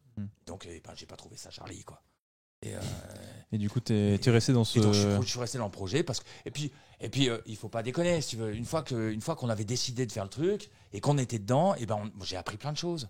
Ça m'a obligé à relire, ça m'a obligé à faire des notes de bas de page, à aller chercher des points sur lesquels j'avais pas bossé. Ça m'a obligé à formuler des trucs que j'avais jusqu'ici pas été capable de dire, tu vois. Et ça, c'est quand même. J'ai une plus-value personnelle dans tout ça. Quand même. Ouais. On n'a pas été payé. Mais parce qu'on le rappelle que tous les sous qui vont être récoltés, donc c'est 100 € une édition comme celle-ci, tous les bénéfices sont reversés à l'association Auschwitz-Birkenau, donc donc vous n'êtes pas payé pour avoir travaillé sur ce projet. Non, c'est le CNRS qui nous paye là. Enfin, moi, le CNRS, l'Université de Bordeaux pour Nicolas Patin. Selon chacun, selon son organisme. Peut-être justement qu'on peut regarder rapidement à quoi ressemble peut-être la construction justement de l'ouvrage pour que les gens puissent voir à quoi il ressemble. On va voir justement comment est-ce que le texte finalement est enserré dans de très nombreuses alors les gens sont plutôt bons. Ouais. Faudrait-il déjà aborder Hitler comme un état de fait pour l'Allemagne avant de le voir que sous l'angle de la Seconde Guerre mondiale? Ce qu'un État a fait, c'est-à-dire qui a fait énormément pour l'Allemagne. Ouais. Donc après, c'est la Seconde Guerre mondiale, à mon avis, qui est. Et évidemment, c'est avec ce bouquin, ce qui est intéressant, c'est ce qui est moteur aussi, avec ce que vous avez cherché. On va vous montrer justement comment est-ce que vous avez organisé le travail autour de ça. C'était dessus, hein, je crois, justement. Non. Sur le tableau justement. Ça c'est sur le tableau, ça sera pas sur la mise en page. C'est la façon dans laquelle on a travaillé. Hein. La première des choses qu'on va vous montrer ici, c'est comment s'est mis en place le travail. Le travail, il a d'abord été fait par le meilleur traducteur en allemand de l'allemand vers le français en France, qui s'appelle Olivier Manoni.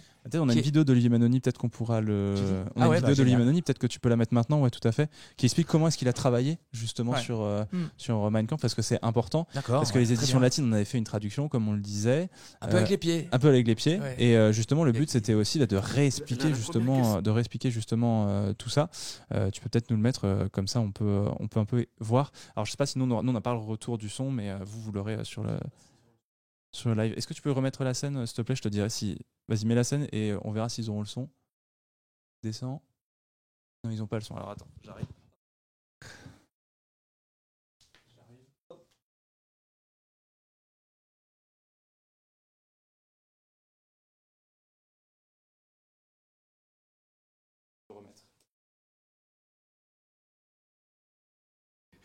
Pourquoi et pour qui retraduire ce livre? Il y a à cela de multiples réponses, mais la principale est que la traduction publiée en France depuis 1934 n'est plus utilisable par ceux qui peuvent en avoir besoin, qu'ils soient historiens, chercheurs, enseignants ou traducteurs. La première caractéristique de ce texte, et c'est une caractéristique essentielle en ce qu'elle forme au bout du compte la nature même de Mein Kampf, c'est son illisibilité.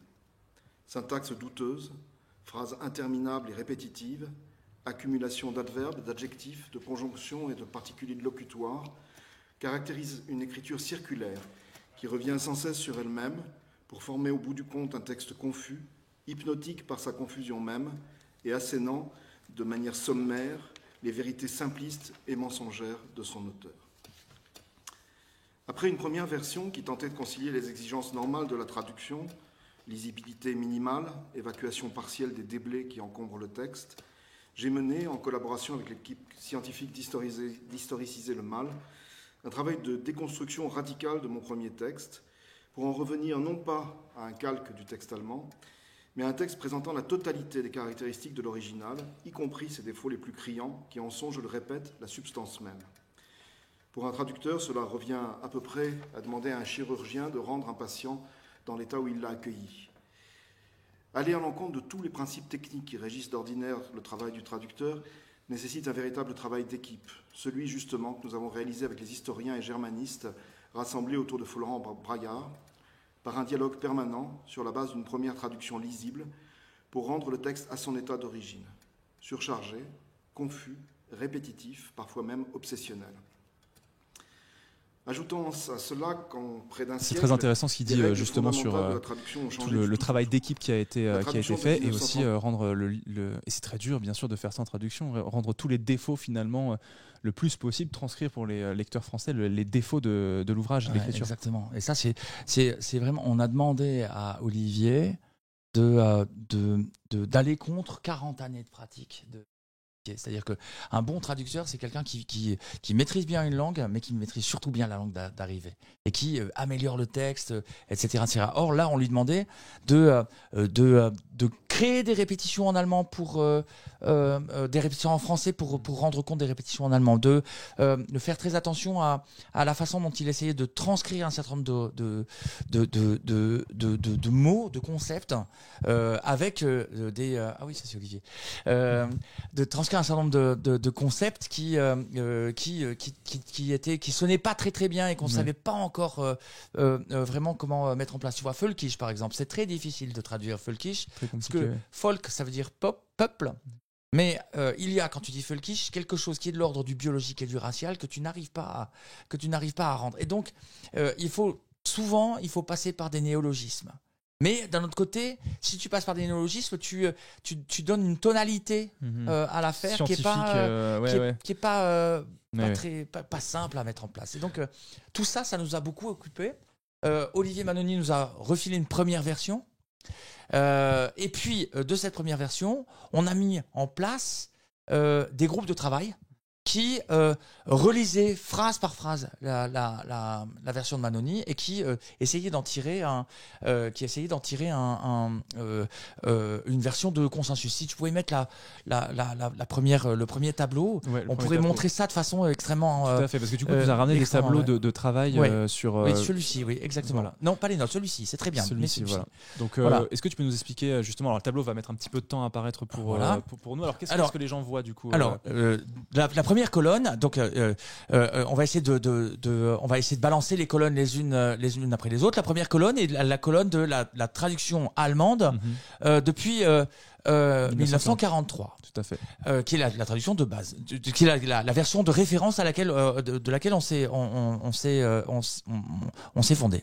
La première colonne, c'est la traduction française d'Olivier Manoni. À côté, nous avons mis la colonne de la traduction française de 1934 plus une cinquième colonne qui est une traduction anglaise.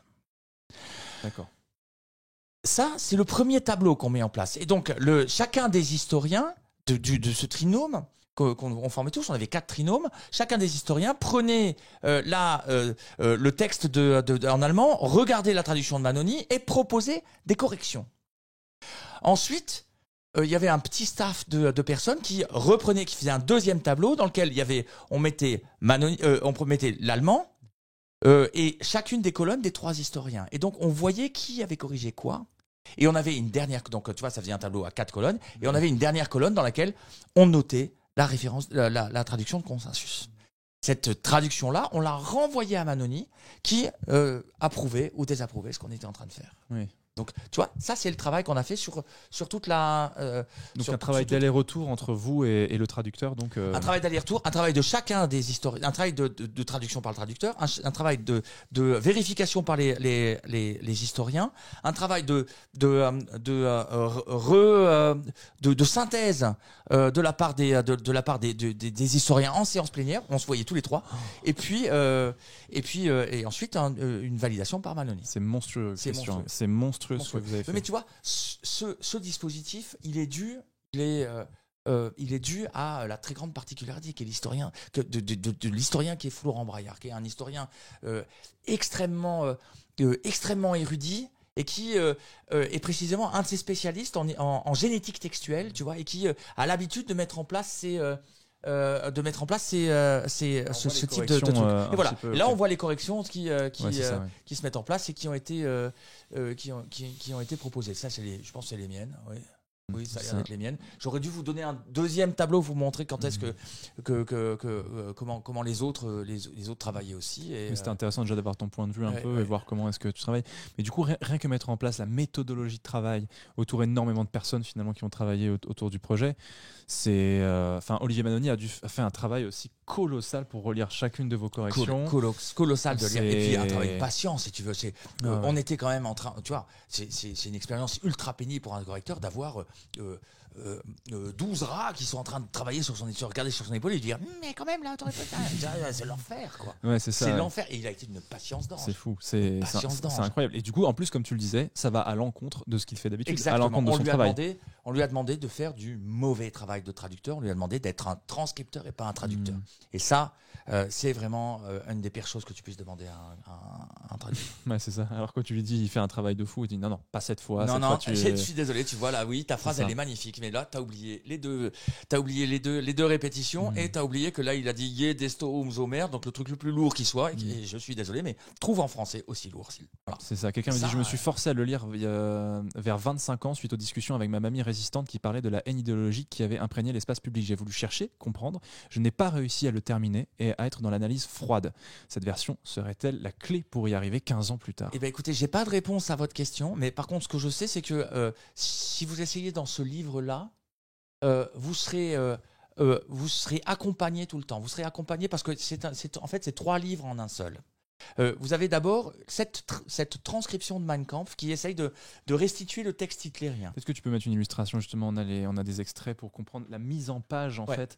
Voilà, cette sorte de sous-texte qui est toujours qui enserre en fait le texte. Ce que disait Serge Klarsfeld, c'était ce bouclier en fait finalement autour du texte. Donc là sur la page que vous voyez, vous avez le grand rectangle qui est en fait le texte de Mein Kampf. Donc les deux grands rectangles quand vous avez on va le mettre, on l'a pas encore mis quand vous avez une page en A3. Mets-le comme ça, c'est pas grave, mets-le comme ça. Et donc, vous voyez sur cette page que vous avez un élément central qui est la double page du texte hitlérien, la traduction d'Olivier Manoni revue par nous tous. Et autour, vous avez un second texte qui est en fait l'ensemble de l'appareil critique des notes de bas de page que nous avons rajouté et qui est, si vous voulez, un mélange de l'appareil critique allemand que nous avons traduit, et dans le même temps, nous l'avons élagué parce que nous l'avons divisé par 2. Il y avait 6000 de bas de page, on en a gardé 3000. Et on en a rajouté quelques-unes pour le public français dont on pensait que il aurait peut-être pas les références ici et là. Et donc il y a ça, vous avez ici 2 livres en fait. Un premier livre qui est le texte de Mein Kampf, un second livre qui est cet appareil critique, et il y en a un troisième que vous voyez pas ici et qui sont les 18 introductions de chapitres que nous avons mis en place avec l'introduction générale et qui constitue un autre livre en soi, qui est quasiment un livre d'histoire du nazisme. Presque une histoire de synthèse. C'est presque un livre de synthèse. C'est presque un livre, exactement. Avec, on a vraiment fait attention d'informer le lecteur de ce qui est du virage scientifique qui est en train de se prendre depuis 5-6 ans en Allemagne sur la nouvelle histoire sociale allemande, et c'est extraordinaire. Ouais, c'est vraiment impressionnant. On avait un deuxième tableau, je crois que tu nous avais. Alors, le deuxième tableau, c'est pour vous expliquer la genèse de cet appareil critique que vous voyez ici, de ces notes de bas de page, qui sont le deuxième livre. C'est ça. Donc là, on voit, c'est tout un tableau. Alors nous, on a le stream sur la télé, donc c'est pour ça qu'on a un tout petit peu de délai. Oui, mais vous en faites pas. Et puis j'arrive pas bien à le voir. Les yeux fatiguent. Non, mais t'inquiète, ça va arriver. Ce qu'on voit sur le tableau, c'est que nous avons une première colonne dans laquelle nous avons la note allemande complète, mais qui a été divisée en 3 parties. D'abord, vous avez le texte de la note. En second lieu, vous avez les références bibliographiques et historiographiques qui sont citées. Et enfin, il y a les systèmes de renvoi que les Allemands ont mis, c'est-à-dire que quand une note parle de quelque chose qui est dit dans une autre note, alors cette note est citée dans la troisième partie de la note. D'accord. Si vous regardez, dans la deuxième colonne, c'est la colonne qui a été mise en place par FB, c'est Florent Braillard, donc c'est lui qui s'occupe du truc. Il a pris le texte, donc vous voyez bien le gros pavé de texte. Tout à fait. Il l'a réduit, et il a aussi réduit on le voit dans les textes un peu en haut, là où il y a le curseur, on voit bien que il essaye de remplacer un certain nombre de références bibliographiques par des références internes. Et donc, c'est comme ça qu'on a procédé, à la fois en raccourcissant, en sélectionnant les notes qu'on allait éliminer carrément, donc sélectionnant les notes qu'on voulait éliminer carrément, en raccourcissant au maximum les notes qu'on voulait garder. Et dernière chose qu'on a fait, c'est qui a été un travail de chien, qui a été vraiment terrible, mais que moi j'ai pas touché, que nous les seniors, les vieux, on n'a pas touché, qu'on a fait, on a demandé à des postdoctorants qui eux étaient salariés de faire, et qui était un travail de remplacement de la bibliographie étrangère par la bibliographie française. Et donc, oh là, le truc, c'est monumental. Parce qu'en fait, il faut vraiment que tu arrives à récupérer quelque chose qui fasse écho donc à la note, et donc il faut que tu ailles vérifier. Tu trouves déjà la référence ou qu'est-ce qui pourrait faire écho à ça. Tu trouves le livre qui est mentionné en allemand, tu regardes l'information qui est mentionnée et tu essaies de la retrouver dans la biographie française d'abord. Et si tu trouves vraiment pas, tu vas chercher dans la bibliographie anglaise. Voilà. Oh donc, là. c'est un travail de titan. Et là, les 3 postdocs qui se sont occupés de ça, je ne sais pas comment ils ont fait pour pas devenir fous et folles. C'était beaucoup de filles. Mais elles ont fait un travail de titan, de géant. Vraiment, je les admire énormément. C'est énorme. C'est vraiment énorme. Les postdocs en enfer, exactement. Oh, les postdocs, c'est clair. C'est fou. C'est fou. Il n'a pas été finalisé par les gens de la propagande. Il est effectivement, d'après ce qu'on arrive à voir, c'est le livre d'un homme qui a été écrit en grande partie sur une machine à écrire Remington, et pour une petite partie qui a été dictée à un certain nombre de gens, Émile Maurice, Rudolf Hess, etc. Mais c'est vraiment le livre d'un homme, et les corrections ont été mises en place c'est de l'editing qui a été mis en place. Les Allemands disposent désormais d'une vraie généalogie du texte. Et on s'aperçoit que ils ont chassé les coquilles. C'est du travail d'editing qui se fait sur à peu près n'importe quel livre. Pas plus de travail que ça. Et donc non, ça n'est pas le livre d'un groupe. C'est véritablement le livre d'un homme. Une mise en page à l'instar des écrits médiévaux, les gloses. Donc les gens font des comparaisons peut-être avec d'autres manières de mettre en page. C'est pas faux. En effet, on nous a dit que ça ressemble effectivement à la fois à une Bible du XVIe siècle ou à une cabale médiévale ou à une Torah, etc. Et ce que ça montre ici, c'est que les sociétés occidentales sont issues d'une culture qui est une culture millénaire, qui est une culture philologique dans laquelle il y a d'un côté le texte, et de l'autre les systèmes référentiels qui en font le tour, etc. Et toute une partie de l'aventure occidentale est liée à ce balancement entre le texte et les références. Luther étant l'homme qui, au XVI siècle, décide de revenir au texte et d'aller relire Paul aux Romains, l'Épître aux Romains, au lieu d'aller lire les exégètes. Est-ce que c'est un travail qui a été fait dans d'autres langues? Parce que finalement, on se rend compte quand même des moyens qui ont été mis pour pouvoir travailler dessus. 12 chercheurs, en plus de tous les gens des postdoctorants qui ont travaillé dessus, en plus de l'équipe de traduction, qui a bossé dessus. Ça semble monstrueux et... Enfin, l'équipe qu'il faut, notre travail est comparable avec les Allemands, même si on est à des niveaux de virtuosité qui restent encore inférieurs à ceux des Allemands, il faut le dire. Oui. Mais il n'y a pas d'autres... Pour l'instant. En anglais, il n'y a pas pour l'instant de choses... On est avant les Anglais. On est avant les Anglais, oui. On est avant les Anglais. Et ce n'est pas pour nous déplaire, nous fans de rugby, bien sûr. Alors, est-ce que le titre historiciser le mal n'est pas contraire au travail de l'historien? Le mal, c'est de la morale, pas de l'histoire. Eh ben, écoutez, il est presque streamer maintenant. Christian, je le laisse répondre aux questions. C'est une vraie question que vous êtes en train de poser, et je vous remercie de l'avoir posée parce que je suis très emmerdé pour y répondre. Historiciser, c'est de l'histoire à l'état pur. C'est le job de l'historien. La question du mal, je me demande si l'un des défis des historiens, c'est pas des historiens et peut-être des social scientists, c'est d'essayer d'objectiver la question du mal, c'est d'essayer de comprendre si c'est effectivement une catégorie morale. C'est déjà une catégorie de philosophie analytique, donc vous voyez qu'on n'est plus dans la morale. Et est-ce qu'on pourrait pas en faire une catégorie de sciences sociales? j'ai pas la réponse, mais ça pourrait être un horizon heuristique intéressant. Parce que c'est vrai que, comme disait Chapoutot, c'est une notion presque métaphysique en fait pour l'instant et qui est compliquée à coller pour l'instant au terme historicisé, qui, comme tu le dis, est de l'histoire pure dans la manière dont il est abordé et comment vous l'avez abordé. Donc, toi, tu es plus dans et pourquoi pas, si on avait les moyens de le faire, si on avait la curiosité et la méthode pour mettre ça en place. La méthode pour aller regarder les choses en face et en faire des sciences sociales. C'est pour l'instant, je pense que on travaille tous sur des questions tu vois, dans mes bouquins, je regarde des trucs que font les êtres humains qui sont absolument hideux. Et évidemment, elle se pose la question du mal, mais on ne sait pas la saisir. Tu vois, c'est-à-dire que ces gens font le mal en pensant le bien. C'est-à-dire qu'ils te disent qu'ils sont en train de tuer des enfants devant une fosse parce que sinon, c'est pour protéger les leurs. Donc il y a toujours quelque chose qui est de l'ordre qui est de l'ordre de la pensée du bien dans tout ça, tu vois. Et donc c'est compliqué, tu vois. Mais les philosophes ont fait des choses là-dessus. Tu vois. Arendt, elle dit des choses sur le mal. Ouais, c'est ça.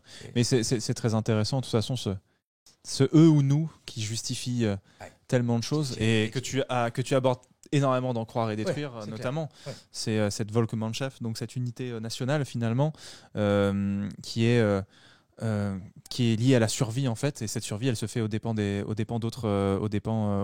autres, et donc qui est une question centrale aussi bien sûr autour de l'idéologie nazie. Toi, sur quelle partie tu as travaillé toi spécifiquement, ou est-ce qu'il y en a une ou pas? Moi, j'ai travaillé sur un peu tout, c'est-à-dire que j'ai travaillé à la fois sur des traductions, sur des j'ai travaillé sur des traductions, sur des notes et sur des introductions. Et pour tout te dire, je suis incapable de me rappeler exactement sur lesquels j'ai travaillé. Je sais que c'est fou, hein. Je sais que j'ai travaillé, je sais que j'ai évité le chapitre sur la race. Il y a un énorme chapitre qui fait 100 pages de dossier Excel que j'ai évité, donc je sais que j'ai pas travaillé là-dessus, mais j'ai travaillé sur. Est-ce que vous avez travaillé là-dessus, Monsieur Ingrao? Je vous pose la question. J'ai travaillé. Je sais que j'ai travaillé sur les questions de Volksgemeinschaft, j'ai travaillé sur les questions de société, de syndicats.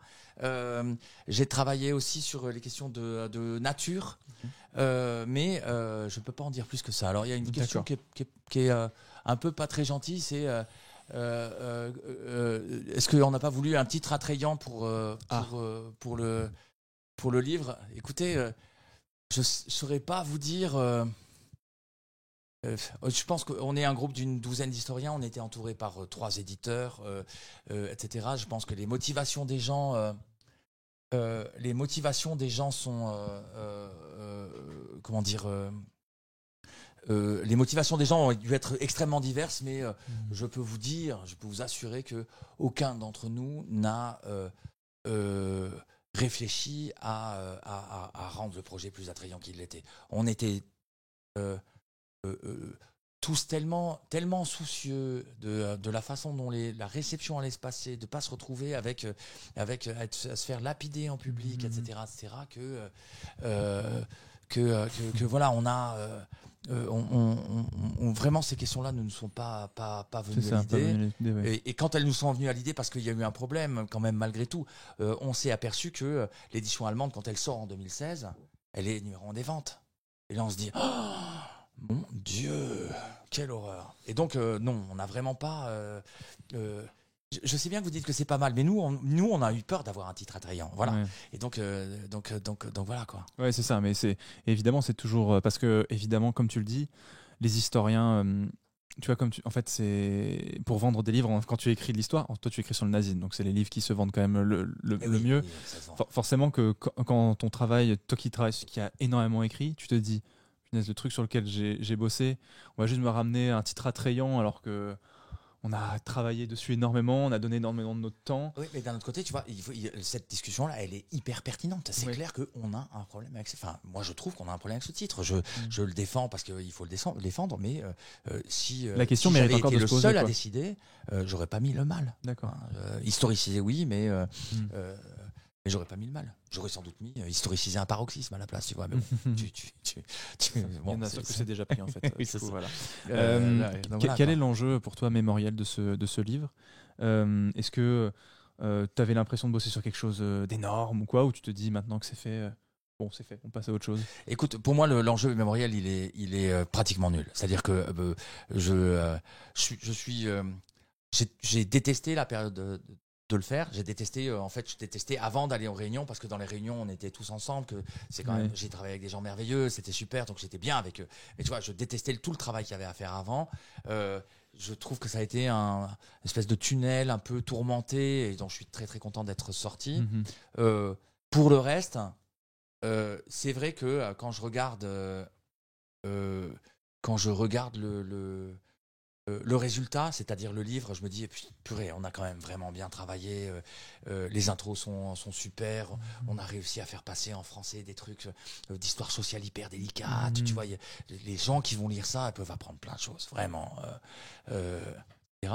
Et d'un autre côté, voilà, maintenant j'ai vraiment envie de passer à autre chose, tu vois, je pense que ça doit faire la même chose que qu'une blessure pour un sportif, tu vois. Il en ressort, il est très vraisemblablement un peu renforcé, etc. Mais il a envie de passer à autre chose. Ouais, voilà, c'est ça. Content peut-être de l'avoir fait, content de passer à autre chose maintenant. Les croisés, ils savent tous qu'ils vont y passer. Tu vois, ils savent tous qu'ils vont y passer. Bon, bah, quand on les croisait, quoi, tout simplement. C'est fou. Alors, en tout cas, c'est sûr que c'est un bouquin qui s'adresse à qui d'ailleurs, tu penses, parce que c'est un bouquin, comme on le dit, qui n'est pas accessible partout, qui coûte quand même 100 boules. À mes yeux, c'est d'abord et avant tout un bouquin qui va être donné, parce qu'on va le donner, aux bibliothèques universitaires qui vont en faire la demande. Ça, c'est une première chose. Je pense on a tiré à 10 000 exemplaires. Sur ces 10 000 exemplaires, il y en a 10%, 1000, qui sont destinés aux bibliothèques qui vont en faire la demande. On force personne à le prendre. C'est sur demande écrite. Et ils le recevront. Ensuite, j'imagine qu'il y a on va dire, grand public cultivé qui va avoir de l'intérêt pour ça. Enfin, en troisième lieu, il y a un public académique qui n'est pas germanophone, qui a envie de savoir des choses sur Mein Kampf et qui pourra acheter cette version-là, parce que dans cette version-là, tu as un super un index, un super index, et dans lequel tu peux aller voir combien de fois Hitler dit Botswana. Bon, il le dit pas, hein, mais tu peux trouver ces trucs-là, et donc il y a un des très très grands historiens de l'art français, qui est un ami à moi merveilleux, et qui me dit, tu vois, un mois avant que sorte Mein Kampf, il me dit Christian, il paraît que vous sortez Mein Kampf, est-ce que je pourrais pas en avoir un exemplaire? Il faut que je travaille sur ça et ça. Je dis écoute Georges, je vais te le filer quand c'est sorti, je te le file, et puis voilà. Et quand je lui ai donné le truc, il avait des cœurs à la place des yeux, tu vois, parce que dans son enquête, il en avait besoin. Et donc il y a c'est un besoin de niche, mais il y a un besoin. Moi, c'est vrai que tu m'as offert aussi ce bouquin, et merci beaucoup. Et c'est marrant parce que j'allais au Stade de France pour voir le match de Top 14, et du coup, on est arrivé avec Atao qui était avec moi. On était en mode bon, on va rentrer avec Historiciser le mal dans un stade de foot. Bon, regardez pas trop. C'est ça. Ouvrez le sac, s'il vous plaît. Les problèmes. Aïe.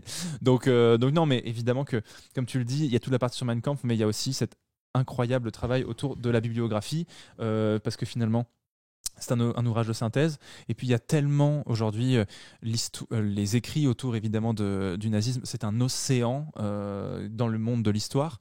C'est le sujet sur lequel ça a été le plus écrit. Donc avoir un livre aussi, tu vois, et là je parle aussi pour les universitaires, un livre où finalement il y a énormément de bibliographie qui a été fait, un gros travail là-dessus. C'est aussi très intéressant, et un objet aussi de référence pour les gens qui vont chercher. Ouais, et puis il y a une bibliographie somptueuse, c'est-à-dire que tu vois, elle est classée, elle est thématique, tu vois, il va falloir.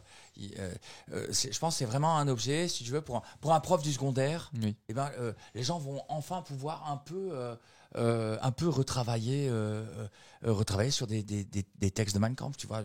Il y a un cours sur le totalitarisme, tu vois, on peut vite prendre un extrait, avoir ce qu'il faut. C'est aussi. Alors maintenant que ça c'est fait, parce que finalement ça a été pour tout le monde, ça y est, c'est une pointe de non-retour. On dit Mein Kampf, parlons de la recherche quand même, parce que c'est elle aussi qui est au cœur de nos réflexions, de nos discussions. Qu'est-ce qu'on cherche encore aujourd'hui sur le nazisme ? Qu'est-ce qu'on essaye de chercher, de fouiller, des territoires que peut-être en France, on n'a pas exploré. Peut-être les Balkans. Alors, il y a plein de choses à chercher encore. Hein. Il y a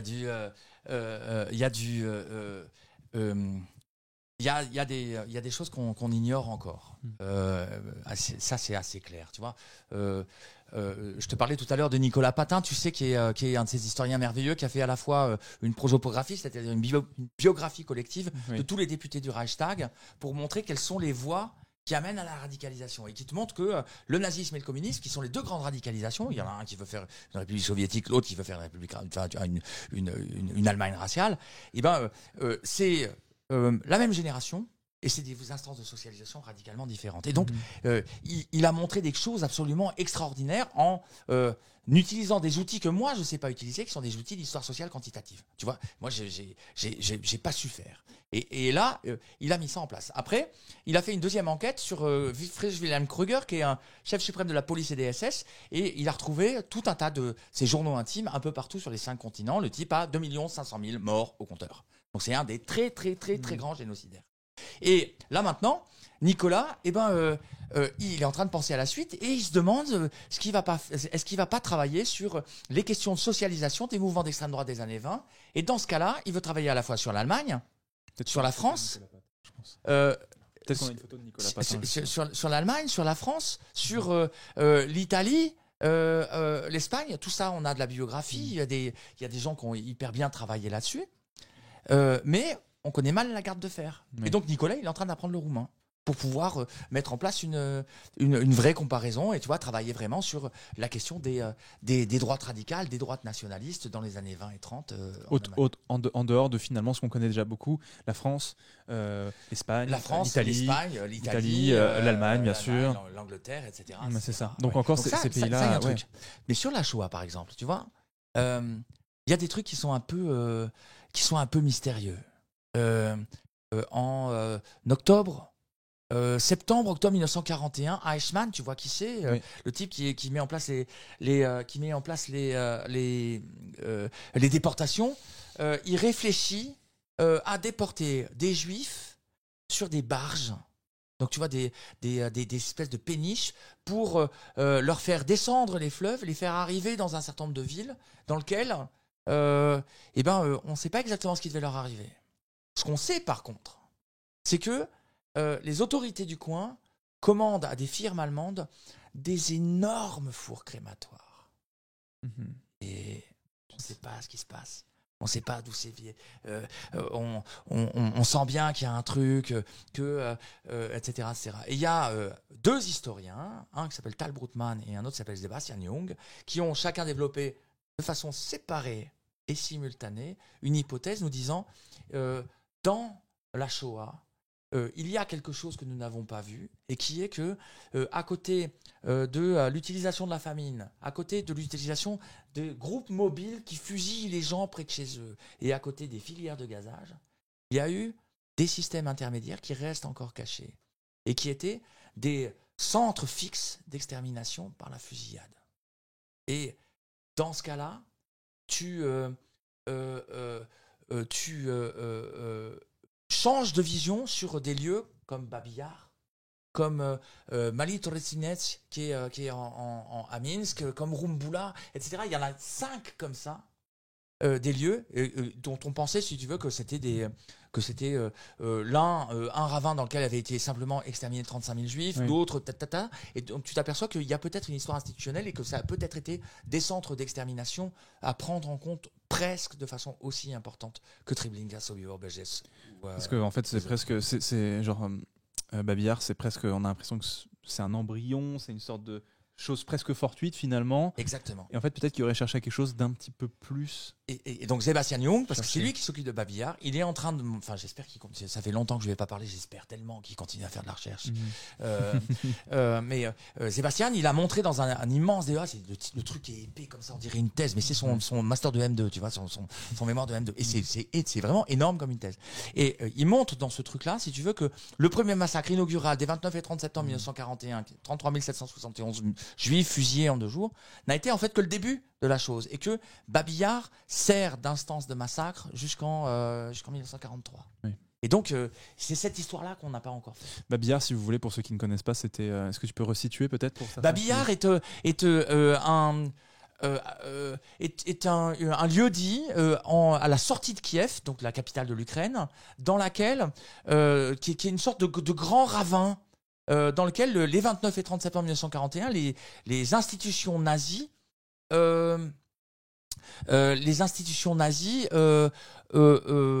décident, en représailles à l'occupation de la ville qui se passe extrêmement mal, d'exterminer la population entière, la population juive de la ville. Et donc, ils apposent le 28 septembre 1941, ils apposent des affiches partout qui enjoignent aux juifs sous peine de mort de se présenter à tel endroit.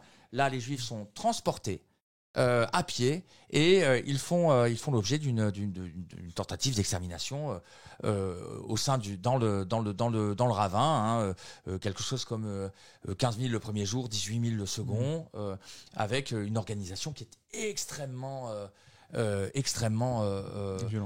violente et dont on a des témoignages glaçants de personnes qui ont survécu à Babillard et qui racontent. C'est tout à fait glaçant. Donc et bon, comme tu dis, donc il y a encore des choses à chercher. Il y a encore des choses à chercher. Il y a une historienne absolument merveilleuse qui s'appelle Elissa Mailänder, qui est prof à Sciences Po et qui est en train de montrer des choses très nouvelles sur les questions de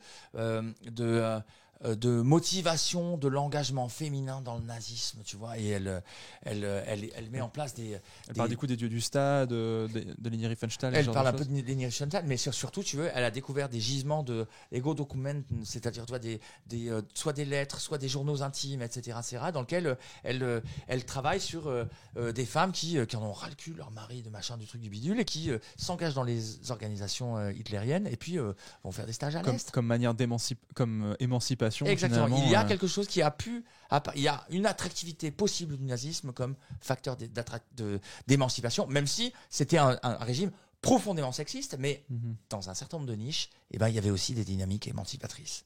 Et donc ça, c'est passionnant. C'est passionnant. Et peut-être qu'on aura l'occasion de l'inviter dans un live histoire. Ça serait génial. Ce serait top, évidemment, génial. Pour évoquer ça avec elle. Elle est italienne. Elle vient de cette minorité allemande du Sud Tyrol. Et donc elle est parfaitement germanophone mais italienne de truc. Très bien. Elle est hyper savante. Ce serait super intéressant. En tout cas, c'est chouette évidemment de voir que c'est... Maintenant, il est là, cet ouvrage, le travail que vous avez fait pendant 6 ans. Bravo, parce que évidemment, comme tu le dis, c'était long.